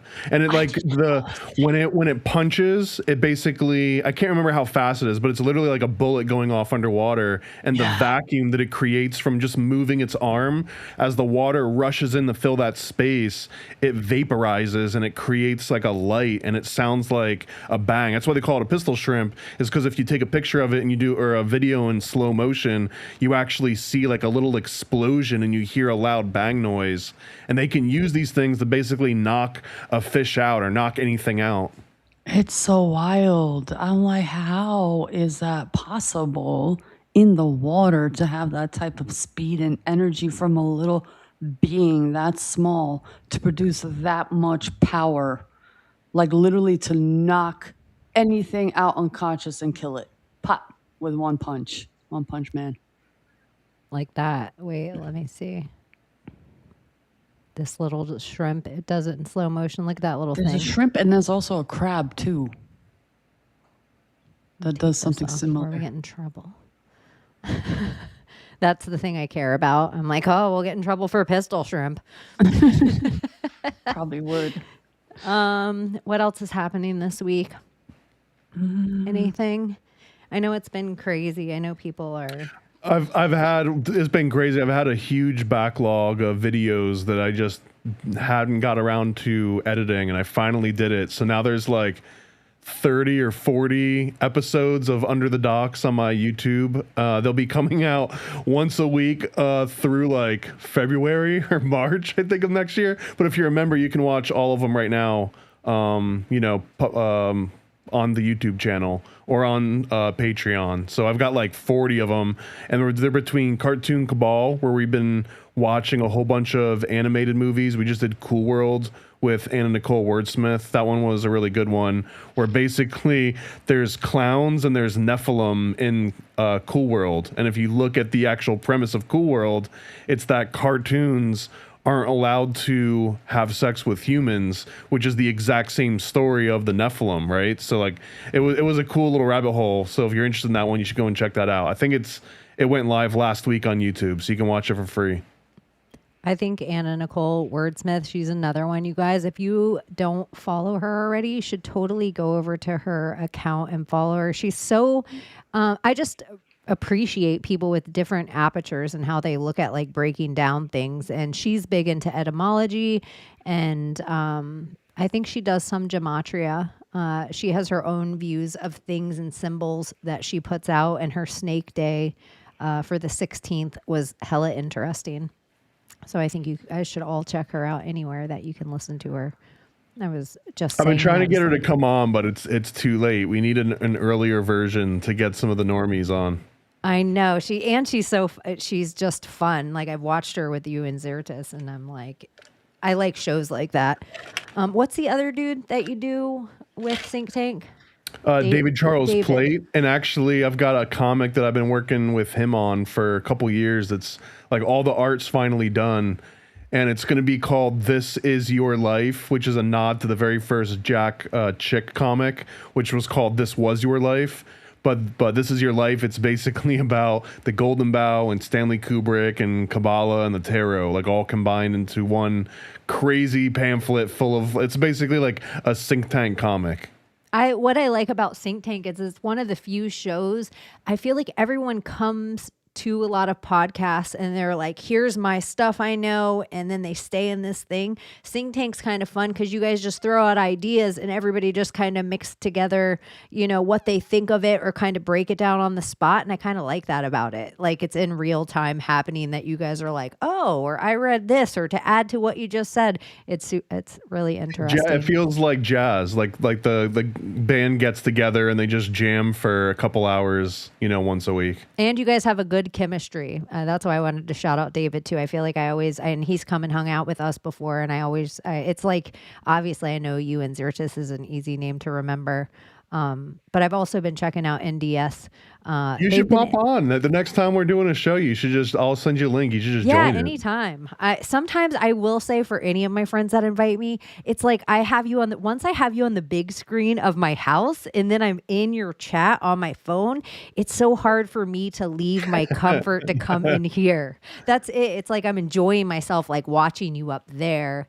But I always want to come hang out with everybody. But your guys' show is hella fun. That and I also, NDS, I've been watching Nephilim Death Squad this week, and I just think they have a funny chemistry. And Matt on their show, he is such a good straight man for them on the show, and what he adds to it, if no one's checked it out, and how he's taught himself the Bible, and he has no bias on why he believes what he believes. He's not a conspiracy theorist. Like, he's coming into everything. I'll make him one. I'll get him there. I'll turn him into a conspiracy theorist. He's hella open to every idea. That's what I kind of like too. He's not anti any ideas. He's just going by what he knows. But I just, at first I was like, straight Bible. But now I've really enjoyed it. And I also just think whatever the chemistry is and whatever the world is, just Top feels chill and a little more like he is, like, not that he was always like stricter, but he just feels a little goofier too. And whatever their chemistry is of not having to like prepare always for a show and just show up and shoot the shit, I kind of am liking it. Like I'm liking them. Also, they have Nancy in their booth. I don't know who this person is, obviously, but I just think she's a great producer. So I'm enjoying the production of their show as well. So anyways, if you guys haven't checked it out, you might think it's not like necessarily your topic because it's so biblical, but the way they're breaking down things, like they have Thomas on.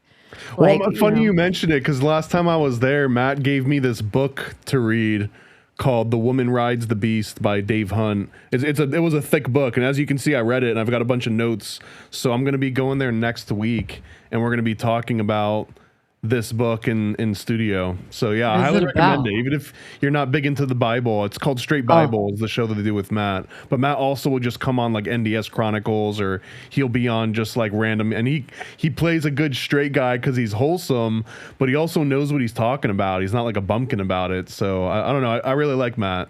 I will say he knows the Bible, like, and it's like a compliment to Abbie. She's not here, but there's very few people you meet that it's like they're not just like spitting off a scripture that's the one scripture and using ChatGPT to try to debate things and like pull stuff out. They just know what they know. And Matt is like a male version of Abbie, where it's just like, no, she has all this in her actual brain. She actually felt it all out. She knows what different theories exist about each of these words. She doesn't just have a bias, and this is the thing. And that's kind of how I feel about Matt. He's like, this is the word. And then he studied the word in other contexts as well. So I don't know. I find it interesting. And I just kind of like sometimes when there's in the world we're in that we all just talk about things like, oh, the 9/11 of it all and the TPUSA of it all. And we don't ever go into shit.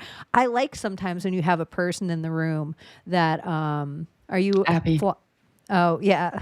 Shout out to Abbie. Is she in the chat? Yeah.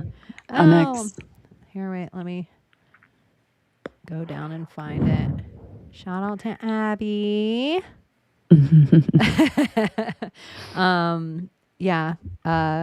But they are, I just think also like Joel Osteen was brought up, or there's this whole new thing with the T Online with Jay Dyer and kind of Owen Benjamin, and Jay Dyer kind of going at it, which it's funny to me with the TPUSA of it all is like we're getting this regurgitation of Protestants versus Catholics, like in our timeline, resurge in like this way that it's like, whoa. This one's interesting though, because now it's Protestant versus Orthodox, right? Ortho bros. Which is not the same as Catholic, because you've got Catholic and then you've got Orthodox and then you've got Protestant, and those are like the three main buckets. And then you've got like Lutherans and stuff, but those are like the three main buckets, right? And there was a schism between the Catholics and the Orthodox, where the Orthodox believed in having a church and having like different people within the church, but they didn't necessarily believe in the Pope, and that the Pope was infallible and that Rome was infallible. So like they have their own version, which is kind of like Catholicism, but not, because it's minus Rome. And then the Protestants, which are against Orthodoxy and against the Catholics, right? So it's an interesting mix between just those three. And then once you get into what people call Protestants, Protestant is like everything that's rejecting the church, which means like the other 29,000 denominations. Y'all, Owen Benjamin, though, he like Jay Dyer was on Tucker Carlson. So this is this other thing like we're watching happening where it's like this peel out of like outskirts of layers onto these like more mainstream things. And so Jay Dyer was on Tucker Carlson, and then he came on and talked about like, I don't even remember what I said. And like the way he talked about it, I don't even know if he said it like that anymore, but I watched Owen Benjamin talk about it. And so he goes through and like pauses it and he's like, oh, my tummy wummy. Like I almost, it's so stupid, you guys. It made me actually LOL, where even at one point, Owen Benjamin goes, oh, I don't know. Maybe I found it at the Council of Nicey Wicey. Like, I don't know. It was like, no, it was like the level of conspiracy you even have to know to get how funny that is. But that's kind of what cracks me up about Owen Benjamin is like the more tism his comedy brain fills with all this information, the more all this stuff is coming to play. So if you, if you, I'm like, it's kind of 6 minutes long, but you guys should go find it. I think I posted it on my X page. And it's just Owen Benjamin talking about Jay Dyer in this thing. But, that's the other thing I wanted to bring up with Donut that I think is kind of funny that it's part of the ritual, maybe, that Jay diarrhea. Oh, yeah. And the only reason I say it is because I feel like Owen Benjamin or somebody in his comments, because sometimes when people are just so funny, I just find people online so humorous that they're just like, Hey, Riggs, listen, if they're compromised, I get it. Times are tough. The economy's a little wonky. Well, I feel like what we get from them, like the reaction video where like an influencer breaks down another influencer and they're kind of being harsh on it. I just see this as like Macho Man Randy Savage and Hulk Hogan doing their promos for each other. Like, oh, Hulkster, blah, blah. Like that's just kind of like a weaker, lamer version of it, but it's with comedians and podcasters. But it's the exact same dynamic for the exact same reasons. Yeah, create your own like conversation about like whatever. It might not be like popular, but then it'll spread and like, who are these guys? So it's like free advertisement. It's the clavicular. Drama. He realized if he had his clippers just put out clips of him praising him, nobody gave a shit. But if he had his clippers start training to put out clips hating him, then everybody wanted to watch him. And so it's the same thing. You don't have to turn into a fight because you want your favorite guy to win. You could just want your least favorite guy to lose. And that's, you guys, I'm just going to play a little bit of it just because I'm like, this is so funny to me. It's so stupid. Okay, let me see. Never worked in Hollywood and he wanted to. And no wonder the Protestants are so mad. I was, like I said, I was operating on 5 hours of sleep. I don't even remember all the shit I talked about. So now he blacked out because he only had 5 hours of sleep. Watching this back, I'm like, oh, okay. Now I see why Protestants are getting mad, because I'm literally calling out their whole religion as an NGO. What in the fuck, man? His channel's called Jay's Analysis. It's Jay's Anal ISIS. Like, no wonder they're like losing their mind, dude. I didn't realize. I forgot how much of, because my memory was kind of like, I mean, you fly in, 5 hours sleep, spend all day with Tucker, you film, and then you fly back. So I'm like, I don't even remember all the stuff I talked about. You fly in, memory goes out. I don't even remember talking about all this. I was just like, I remember taking my... What's it like being that cool, right? Where you're wearing a hat and shades and you don't even remember taking it to the Protestants because you only had a 5-hour nappy. Like the characters that I would make about these people did not even... It's worse. Ethylene blue, and I took a NAD, and so I just like machine gunned all of this out with 5 hours of sleep. And then looking back, I'm like, okay, no wonder that we're only 15 minutes in and we're just like literally going after the heart of... He sounds like he's going to puke. He's like, we're literally only 15 minutes in. I was super tired. I had a horrible meal that upset my tummy. But someone flies you in, they give you a meal, you're like, I had a terrible meal. My tummy. Like, what in the fuck? So... My tum-tum. I was just laying. I had to take a melatonin gummy. Dude, these people are like little toddlers. I'm more like I had to take a melanin gummy. That didn't kick in until like 4 in the morning. So, and then you're up at night. Dude, if a gummy kicks in for you, you're gay. Congratulations. Trying to have eggy waggies with... Dude, what is... Because I never listen to these people. People would just send me clips of him talking shit about me, him tweeting about me. So I'm a little aware of what he talks about, but this was the first time I'm like listening to the guy, and it's crazy bad. He's like, ah, the eggy waggy, and I'm like, I shit myself. Tucky wucky. So, man, I don't remember saying any of this stuff. I mean, it's coming back to me now, but like, no, I was drugged in the sense of melatonin. Because he's a faggy waggy. By the way, this always happens when we travel because I have such a terrible stomach diet issue. When we travel, I have to find some local place to eat, and it's always like, who the fuck would look and listen to this guy and be like, yeah, that guy's really tuned into the higher power. He's like the weakest, gayest. I can either not eat and be It's like I could either not eat and be totally cramped, or like just settle for eggy weggy. frail and out of my mind, or I can eat and have like. It's always these guys like Andrew Wilson, Orthobro, with Jay Diarian. They're the weakest men you will ever meet in your life. That's why the pickle jar thing is so funny. It's this like meek, weak, sickly guy. Why when he says it? And those are the guys that are like, but only through the Lord Jesus. Like they're like the most arrogant. That's why I find them fascinating. Explosive. Thank you. IBS is. Dude, what in the fuck is wrong with him? Retired.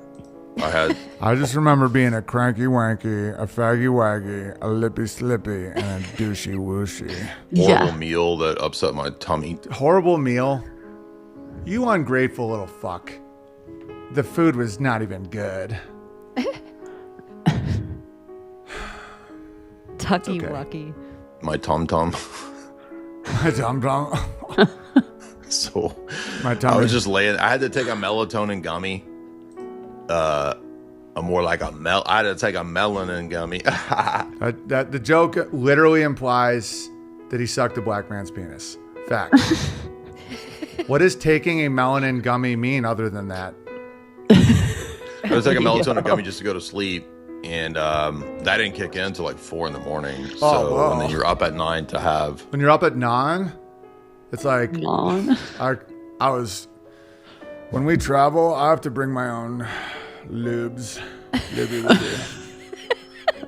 Eggy waggies with tucky wucky. So dude, this guy sucks so bad. If someone called me Owie Blowy or Owen Goen, I'd be like, I'd get a manslaughtery chargy wargy possibly.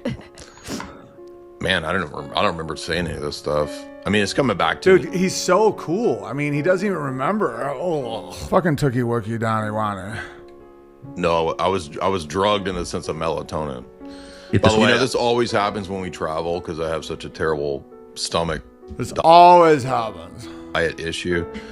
When we travel, I have to find some local place to eat, and it's I mean, can you imagine? Wow. I have to go find a local place where they prepare me food, and sometimes it makes me poopy. It's like the worst. And then, so I can either... It's the worst.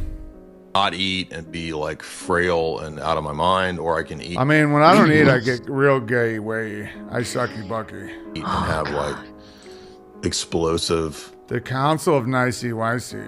IBS issues, and then try to do interviews.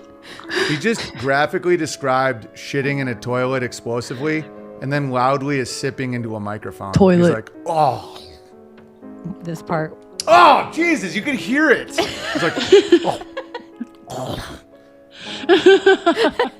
The narcissism, man. Anyway. You see?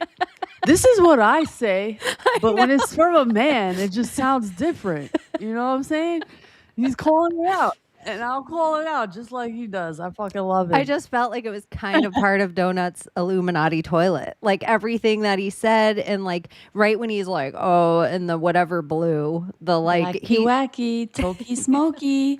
I don't know if you guys like how familiar are with Jay's stuff, but he's got this thing called cringecore that he'll post like music videos, and it's like cringe maxing, and I feel like that like part of it is the shtick, right? So if you're not familiar with that, then it's easy to be like, look at this idiot that's like saying all this like super cringe things. Like that's literally what he calls this kind of performance art, is like a cringecore performance, right? He's like a writer for Sam Hyde. Isn't he the one that when we were at Bohemian Grove, like we're doing our shit, we're selling, we got Paranoid American merch and tables, and then all of a sudden he just put his books on the corner of the table and acted like we were salespeople that were just paid by the event to sell his books. Yeah, literally. I was happy too. I kind of like his book, The Esoteric Hollywood. But and you know what's funny is that he had to leave Bohemian Grove early because he had like a stomach thing that he was dealing with because of exactly what he was just describing there. He has an upset. He has IBS. He has an upset bell. shit. But I Whoa. have heard him do That was debates. funny. I know there is like this new debate structure that everybody's trying to be like Andrew Wilson and Jay Dyer. Which, by the way, Thomas did another debate over with Oh yeah, I Ben almost and forgot Sarah about that one. on Like, the Raging Tomato. If you guys want to go and find that, there is a new debate over there as well. it was an interesting one. It was interesting. Apparently, the guy wasn't very happy, and he won't be coming back. But the debate was supposed to be about how AI requires a post-capitalist system, which is like such a vague premise that it felt like an easy win. And then as soon as it started, it really just turned into this guy's soapbox about why socialism should take over capitalism. And I guess when he said that, the entire panel and all the viewers and everyone was like anti this guy. And we didn't even really get to debate the finer points because he was just there to promote socialism. So then it just turned into like 20 versus 1, you know, everyone attacked the socialist and he didn't like it. At one point, I think I just asked him for, you know, proof of the info. Like he brought up some number. He said, you know, like X amount of people are going to be out of job. And he had earlier in the debate said like, well, you don't have any data points. You're just making conjecture. You're just like saying things. So when he brought up that stat, I was like, well, that sounds like a very specific stat. Where'd you get that data from? And he was like, well, I was going to show it to you, but no, I'm not going to share it to you because you guys are being assholes. And that was the end of the debate. Layla has to fly out. She could have said goodbye if she wanted. I enjoyed it. I thought it was interesting. And I thought it's kind of funny, too, how we just disagree about every single thing in the world, everyone, all the time. But there's a few things that are just brought up that everybody is just like a wave. And starting out, it was just like he's the one who made himself the socialist on the panel. And I just, at first, I felt like everybody in the comments or the people that were on the panel, they were coming on to debate you both. And then his own argument turned him into this thing. By the time all the panelists got there, they were all anti-socialist. It didn't matter if they were anti-government. It didn't matter if they were Republican or Democrat or a libby or whatever. It was just kind of funny that you didn't really have to say too much. There was like not a single argument about AI except for the very end after he, you know, rage quit. But I did think it was entertaining. So you guys, if you, and he totally did rage quit. And some people were getting intense, but no more intense than any other time before. It was just that he didn't make one good point. And I think the funniest part is he's like, oh, I have these thing. And you're like, okay, show it to me. No, I'm not anymore. I'm not going to show you. He's like a toddler holding in his poop. That's kind of what it seemed like, right? Yeah, it was just so weird. And he got so heated. It's always crazy to me that, like, if you are going to call me names, I'm going to call you names back. But I always think it's weird when people are like, okay, I guess we open this can of worms. I like it. I mean, I guarantee you, I will never be the first one that, like, you know, like, I didn't draw first blood, right? Like Rambo. Like, I kind of played by Rambo rules. But if you draw first blood and you open the door, then I'm happy to play in the mud. You're like, you're, but I do think like you're getting your debate chops down, like you're almost ready for it. Like when Sarah brings everybody to the gauntlet, you're like, okay. Well, I told her if AI ever comes up again, I'm happy to be the one person, because it seems like that's the one thing that so many people disagree on. And I feel like, I mean, I know it enough to not just be pulling shit out of my ass. So it is such an interesting topic. It's not big conspiracy world. Like there's a lot of like anti-flat earth kind of stuff in there, but I don't think that the audience on that particular show, like they would get into the intricacies of, you know, did Rosicrucians overlap with Freemasons or something. It's not that type of, like, it's way more normie, which is fun because I think there was a 9/11 one that came up at one point, but that one is a topic that I actually feel like so passionate about that I would need to take like 3 months and like study up and actually get all the information together. And I don't even know if I really want to do that. I don't know if I care about debate that much that I would, you know, offset everything else that I'm working on just to like debate about it.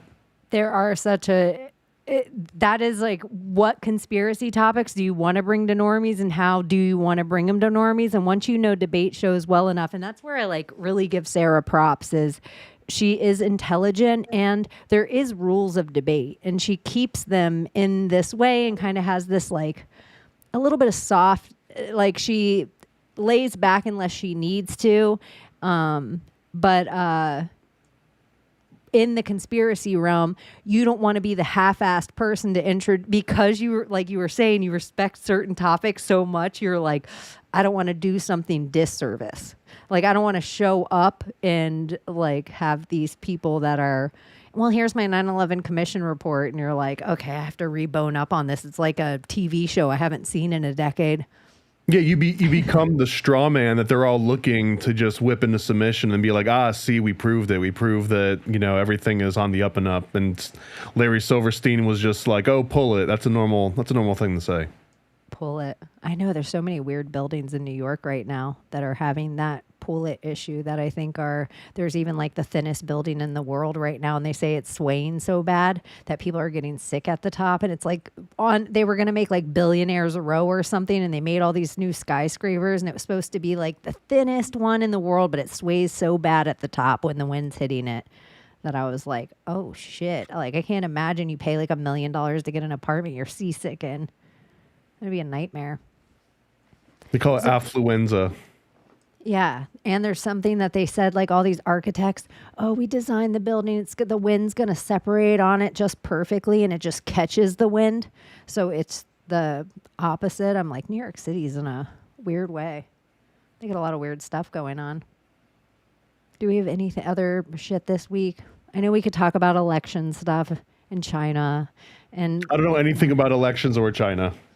Oh, well, DJT came out yesterday and was like, there's going to be a new website and there's going to be new stuff coming out and it's going to be everything about the 2020 elections and all the voting machine connections through Dominion, maybe Smartmatic, and how they all, they didn't just affect our elections, it was other elections, and it all goes to China. And so this is this new thing. Yeah, I don't know. I mean, I believe that they're rigged, but I feel like they're rigged for the highest bidder or whoever has the connection, and no one's going to get rid of the being rigged part. You know what I mean? Well, that was the whole thing that I think he pretty much said in one of his speeches too, or in the speech, is that these machines are just shit. Like, essentially exactly what you're saying. Like, there's no way to fix these machines. There is a back door into all these machines, and the election whole process needs to be fixed. Hey, I don't remember who I had the really long conversation about this, but it came down to paper ballots. Paper ballots is as crazy, as inefficient and old world as it sounds. It's probably the only way to actually have some sort of like relevant, traceable elections. Because the second it goes into the computer, you can't trust any of it anymore. I agree with that. And my woo-woo head, like in the spell of it all, if it's vaulting, like if you're putting your energy towards something, because a lot of people are like, voting's not real, blah, blah, blah, blah, blah.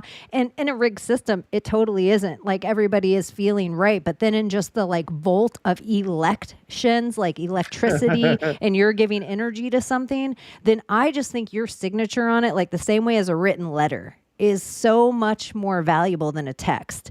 And we've lost this form of communication. And I think like putting lead on something or putting black ink on a legal document over blue, I think there's certain things that, yeah, they could just be common everyday things, but I think some things are really woo-woo. And so I think like bolting on a piece of paper that is a living thing is more valuable than electricity system. I agree with you on a woo-woo level of like typing with my thumbs or get off your dead ass, where people are like, oh, I just want Amazon to deliver my ballot. How about if you don't get off your dead ass, it's just not that worth it to you. Like, get off your dead ass and go and vote. But, and it's not just about president to me. I think I am positive that not all systems are rigged. but at the highest level they have to be. But it doesn't mean your town's rigged. But if you have voting machines in your town and all these voting machines are the same places, now you look at some of these like, oh, Minnesota, Michigan, Georgia, and you start to look at other things play out in these places and you're like, curious if nothing ever matters. But I think it's not like, I think when they really look into these, a weird thing that nobody talks about, and I always bring it up, Hillary Clinton stole the election from Bernie. And I think like all the way back then with these same machines in all the towns, and then the most relevant would be these machines are the machines in Los Angeles County where the election just happened. And so if they're watching all the computers and they can't do it that way, they have to send in just enough ballots by mail to cover the nut. So then they count all the ballots by mail that get mailed in from somewhere, and they count them all, and every single ballot, not one goes for you. They all go for me. And I just needed that many to beat you. That's crazy shit. Like, come on. And it doesn't matter. You could believe it's not real, but the idea that it's like, there's not election fraud. Like 2 networks weren't even going to show it. 2 big networks that we've grown up with America trusting. They were like, we're not showing Trump's speech because he always lies. I feel like the election fraud debunkers, it's like the same with Satanic Panic, where they say, oh no, it was all fake. Not that individual like election fraud or individual like satanic rituals and murders were happening, but it gets debunked when they say it just happens in such small numbers and they're not coordinated enough, and there's not like, they're not making an impact nationally to cause any real concern. So like all the concern, that's the part that they try and debunk, but they don't really say that it doesn't happen. And in my mind, the real question is just, can any system be rigged? And I think inherently, yes, every single system can be rigged. So then the whole premise is that if everyone agrees, okay, this system can be rigged, then we need to protect it. We need to have all sorts of markers to know if it's being rigged so that it's easier to tell. But there's a whole entire group of a population that just refuse to believe that it could be rigged to begin with. So if that's where your baseline is, first you have to convince somebody that the system that they're operating on has all sorts of security holes. And once they acknowledge that, if they ever acknowledge that, then you can start talking about, okay, well now it's not about if it can be rigged, it's if it has been rigged. And that seems like an obvious yes as well, right? Like if the system can be rigged and there's people that don't believe it can be, then it makes it so much easier to just do the whole thing.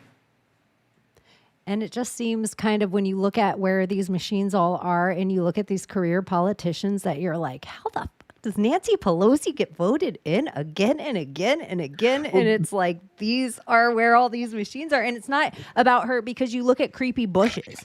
Like, it's not just a blue or red thing. This is where I agree with people, 2 wings of the fucking same bird. There is like a whole network of people that they want to get in. And when you look at and everybody just says Dominion too, but there's a list of them, and they were all involved in other elections. It's not just our election. It's like Venezuela elections, maybe an election where somebody just like Bibi Netanyahu, like there's other places that are using these same fucking machines. And if they can just be manipulated so easily, then like even the illusion of the idea, let's say it was just like, okay, we're going to get rid of politicians, but still as a public, we're going to have to vote on laws. Well, we can't do it this way. Like whatever system we decide to go with next, it can't really be under a digital system. And everyone's like, oh, well, this is blockchain. I did see that. Let me see if Mythocast, because he was like, they are not for AI at all. He has a conspiracy about the AI data centers, and I like new conspiracies. They are not for AI at all. Brink? They are for the simulation prediction models that are simulating our digital twins and allowing them to use these predictions to push things into our algorithms. I mean, isn't that the same thing? Wouldn't a simulation prediction model be AI?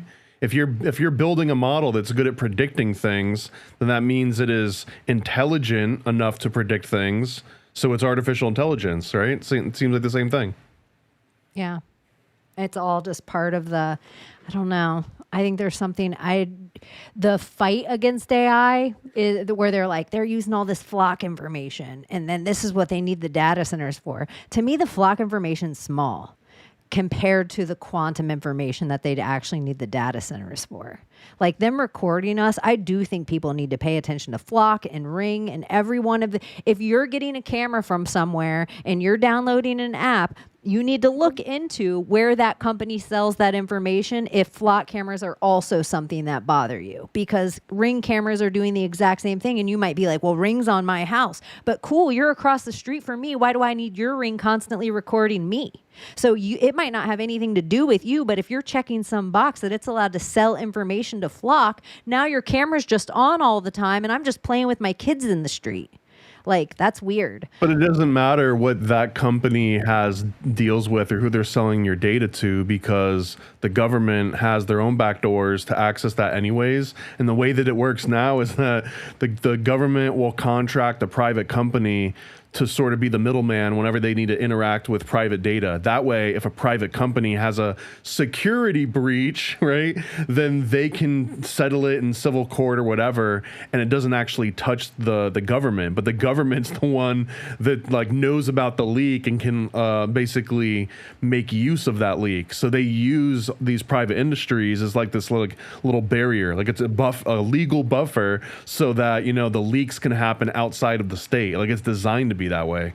So it doesn't matter if Ring has, or if you sign up for like whatever the secure version, the blockchain version of Ring, like it still has a backdoor, guaranteed. Still has a way to send the little shit. microcontrollers built into the freaking firmware, they themselves have backdoors, so there's no way around it. I will say, you guys, if you put it in because everybody just thinks pole, solar panel, camera. But it is like those things that they would wheel in for police departments that would test your speed, and you would get the speed monitor. That is how a lot of the flocks look. They're wheeled in somewhere, and so they almost hide a little bit to you, that you're almost like, oh, what is that doing in my town? And they just showed up. And I live in a pretty small town. There is flocks at the boat ramps. There's flocks at the resort entrances and exits. There's flocks down out at the swamp where people go out in the airboats. Like, where they're recording isn't just about our speed. It's they're getting different information for some reason, and they could be like, oh, we just want to make sure that China isn't dumping frogs into the water, but so I don't want to lose my privacy for that. And I think this constant fear of it doesn't matter, illegal immigrants, war, terrorism, whatever thing that they're putting in it, like I don't know. It just seems I think part of it too is right now the way that, and like humans in general, but the way that we're treating AI, it's the same way as if you have your toddler make you breakfast, right? They're going to go in to the kitchen and they're just going to put like all of their favorite foods into a big bowl and mix it together and think that they can put it like the oven or something, and it's going to turn into like this meal. And I think what we're doing now with like the flock cameras and with all the data aggregation, we're just feeding it to AI. Like, here's a whole bunch of information. Can you use any of this? Is any of this important? Can this make money? And there might be a way that the flock camera that's at the dock is analyzing the waves, and it can do a pattern recognition and detect when fish are going to be in the water more so than others. Like, who knows what it's going to be able to find out. So I think that's a lot of these AI data centers, is just we have all this data, and now it feels like we're behind the times a little bit. Like, we need to collect as much data and feed it to our AI as quickly as we can before anyone else does, because we want the first one that like actually achieves real artificial intelligence. Like, it's basically we're in a whole new arms race right now, but it seems like it's just a bunch of tech nerds, but it's not. This is 100% military operation. Like, whoever wins this particular AI war essentially gets to win all wars in the future. I mean, that's potentially what we're talking about. So I don't see a difference between these data centers and just straight up like military solutions, right? Like, if push came to shove, the military would come in and take command over these data centers. They would declare that this is a matter of national security. They've already done it a few times. It makes sense to me too, because I keep seeing things about like our kids' boots on the ground and drafts and drafts and drafts. And I'm like, y'all, that's such old hat warfare. Like humans cost too much money to feed and That's clothe. pre-1990s even. Yeah, like I'm like 100 drones can now be controlled by one good dude, and even 1,000 can be controlled by one good program. So I'm like, this idea that I just think we are headed to such a place, like you're saying, where the arms race is all computers. And I do even think Project Bluebeam can be a faux sentient AI. I think that is easier for them to pull off than an alien invasion. Alien invasion needs so many holograms and people in suits and freaking, it's like, oh, that production's so expensive. But pretend the AI went sentient and keep dropping little stories online. And then, oh my gosh, there's these drones. We can't control them. Terminator 2. But it'd be so easy. It would just be the easiest thing to pull off. But and it's not even like you have to have AI driving tanks and drones. You would just have your AI hack into the infrastructure of a major city and shut down their power grid. And then there you go. Like the end. You don't even have to do an invasion. No, done and done. I'm waiting. That's where I think that the next part of the whole movie we're watching, even just the way like Trump came out and gave a speech, and it was like clockwork, like Schumer, Pelosi, Clinton, Schiff. It was like what they wrote about his speech was like, this is so crazy. And just with little minimal research, I could put in, what are Nancy Pelosi's husband's business dealings with China? You could even use ChatGPT or AI and just be like, hey, how many trips did Obama take to China and what for? And or what Vietnam. Yeah, and like you can start, but even when you look into that stuff, that's where it's like, okay, Mitch McConnell's wife, China, like everybody's like, oh, that's his China handler. Prescott Bush, Chinamen, like they always said that about him. All the Bushes, like, oh, it kind of is like we sometimes joke that they're this old empire. Like we just celebrated our little 250th birthday, and we're like this flea to them, like this thing. Like we just think, oh, we're so schlick. But I'm like, they built our railroads. Anytime you dug ever in your life, your grandparent would be like, where are you digging, China? They didn't say, where are you digging, Israel? Well, they technically built our CIA in a way because Skull and Bones, created by Taft, essentially, right? And when Skull and Bones was created, I'm blanking on the other guy, founder's name, William Russell. And I think Russell and company, they basically made their money by smuggling opium in and out of China. So like all of the money, it was basically piracy. There were drug smugglers in and out of China when it was supposed to be illegal. So that's where they basically raised enough to create Yale raised enough to create the Skull and Bones, and then that led on to create basically the beginnings of OSS and CIA. But none of that would happen if it weren't for illicit drug trade directly out of China. So technically, China funded the CIA, even if it indirectly.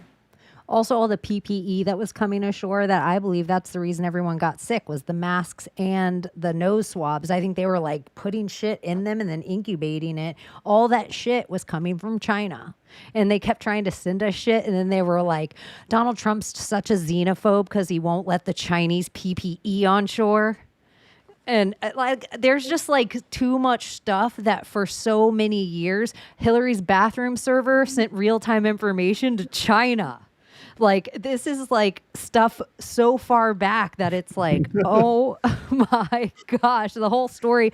When you look up Obama's trip, even like Jim Acosta came out and said something, and I'm like, hey Siri, when was the last time Jim Acosta was in China? Oh, he went there with the Obama to cover his speech at blah, blah, blah. And I'm like, this is so fantastic. And I think they all dress like little Chinese dignitaries.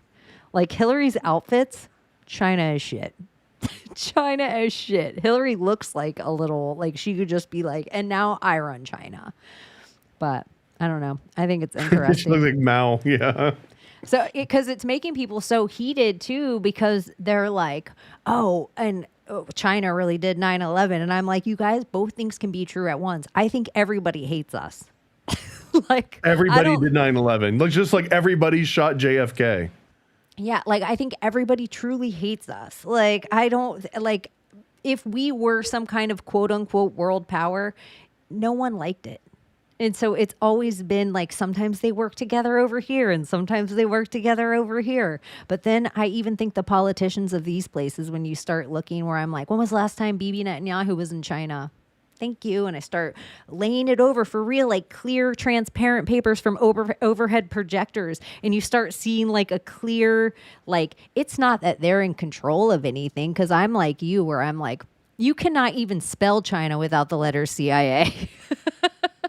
Where even back to the Tatarian kids, the Great Wall of China is built toward them. Like it is not built. And the only other place on the planet where you're like, oh, they have a wall, Israel. And so I'm just like, I don't know, but I think it's dragons. It's dragons? Yeah, I'm like, I'm going to get so far off the rails because I'm about to say goodnight to everyone. Do you have anything else you want to plug this week or anything fun? It looks like the next big comic's coming up. I've been talking to Sam. Hopefully this weekend we're going to figure out the launch date for Chaos Twins issue 2. But if you haven't already, go to chaostwins.com and it should bring you to the Indiegogo page for issue 2. And then also satanicpaniccomic.com.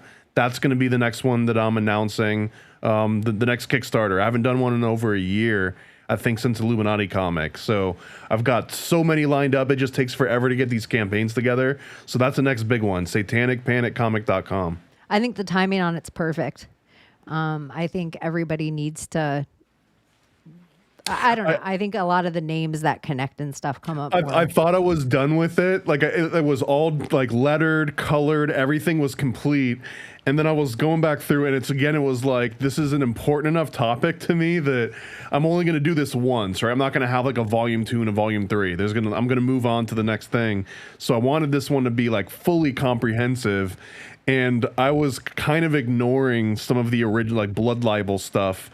So I went back through and I just added like another 36 pages to it this week, and now I'm gonna have all those pages added to it. But it is gonna be very, very definitive. Like if you had any question about any real satanic panic rituals and murders and underground crime syndicates and anything dating back to the 1100s up to 2026, I've got it all in there now. Some of it was real controversial, and I wasn't sure if I wanted to include it, and I was like, yeah, let's just do it. Yeah, I feel like the world's ready now. Like if 5 years ago you would have had to like sugarcoat some stuff, but I feel like there's enough stuff now. You just look at any New York Times, any story in the comments section, I'm like, whoa, people are on one. Well, my plan for this one, like for all of them, is to just state objective facts, but give them just enough context and a little image that the objective fact will invite people like, oh, that's not true, or like, wait a minute. But if objectively everything will be true that's stated, but it's going to weave a story that's probably going to raise eyebrows on different sides. All right. Well, you guys, we love you so much, and shout out to Donut, and check out Illuminati Comic everywhere. And shout out to Layla, and shout out to Abbie if she's still listening. And we love our audience so much. We do have the best chat in the world, and I don't care. Everybody else can suck it when it comes to that. But I know some of you that are really cool. I see you in other chats around. I see you causing trouble. So anyways, we love you, and we will see you very soon. And make sure you turn your volume down because Juliette Lewis brings it. And I am going to make an end version that's a little quieter. I'm going to figure out something to put on, like a different, like a mellow version of Secret Society of Good Guys jazz on the way out. Ooh, I like that. I kind of like it needs to be a slower version. It can't hit this hard at the end because there's a lot of people that fall asleep listening to us and then they wake up to this bitch yelling. We could just do like a lounge version of one of our songs that we've got. I would love like a crooner, Frank Sinatra-y, lounge lizard type thing. I think it'd be good for the end. Anyways, XOXO, you guys. Bye. Can you save us, Britney Spears? Can we be saved? God, why is Satan controlling the universe? Here comes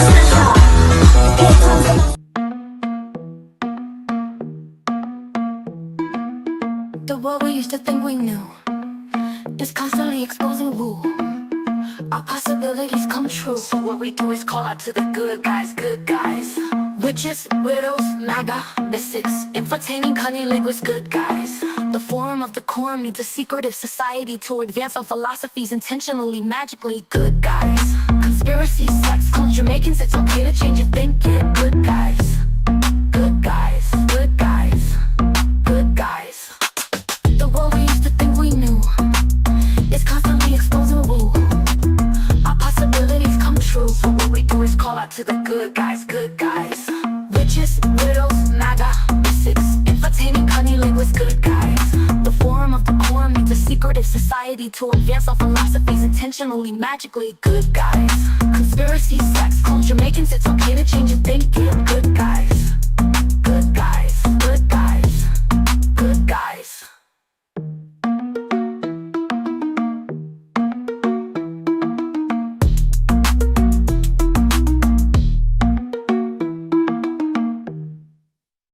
Hold me there. You want the bamba? You want to cheer with the big boys? Some of the both get you with the herb to cut the other back with the drug cup. Ah. Here. Let me see how the thing goes.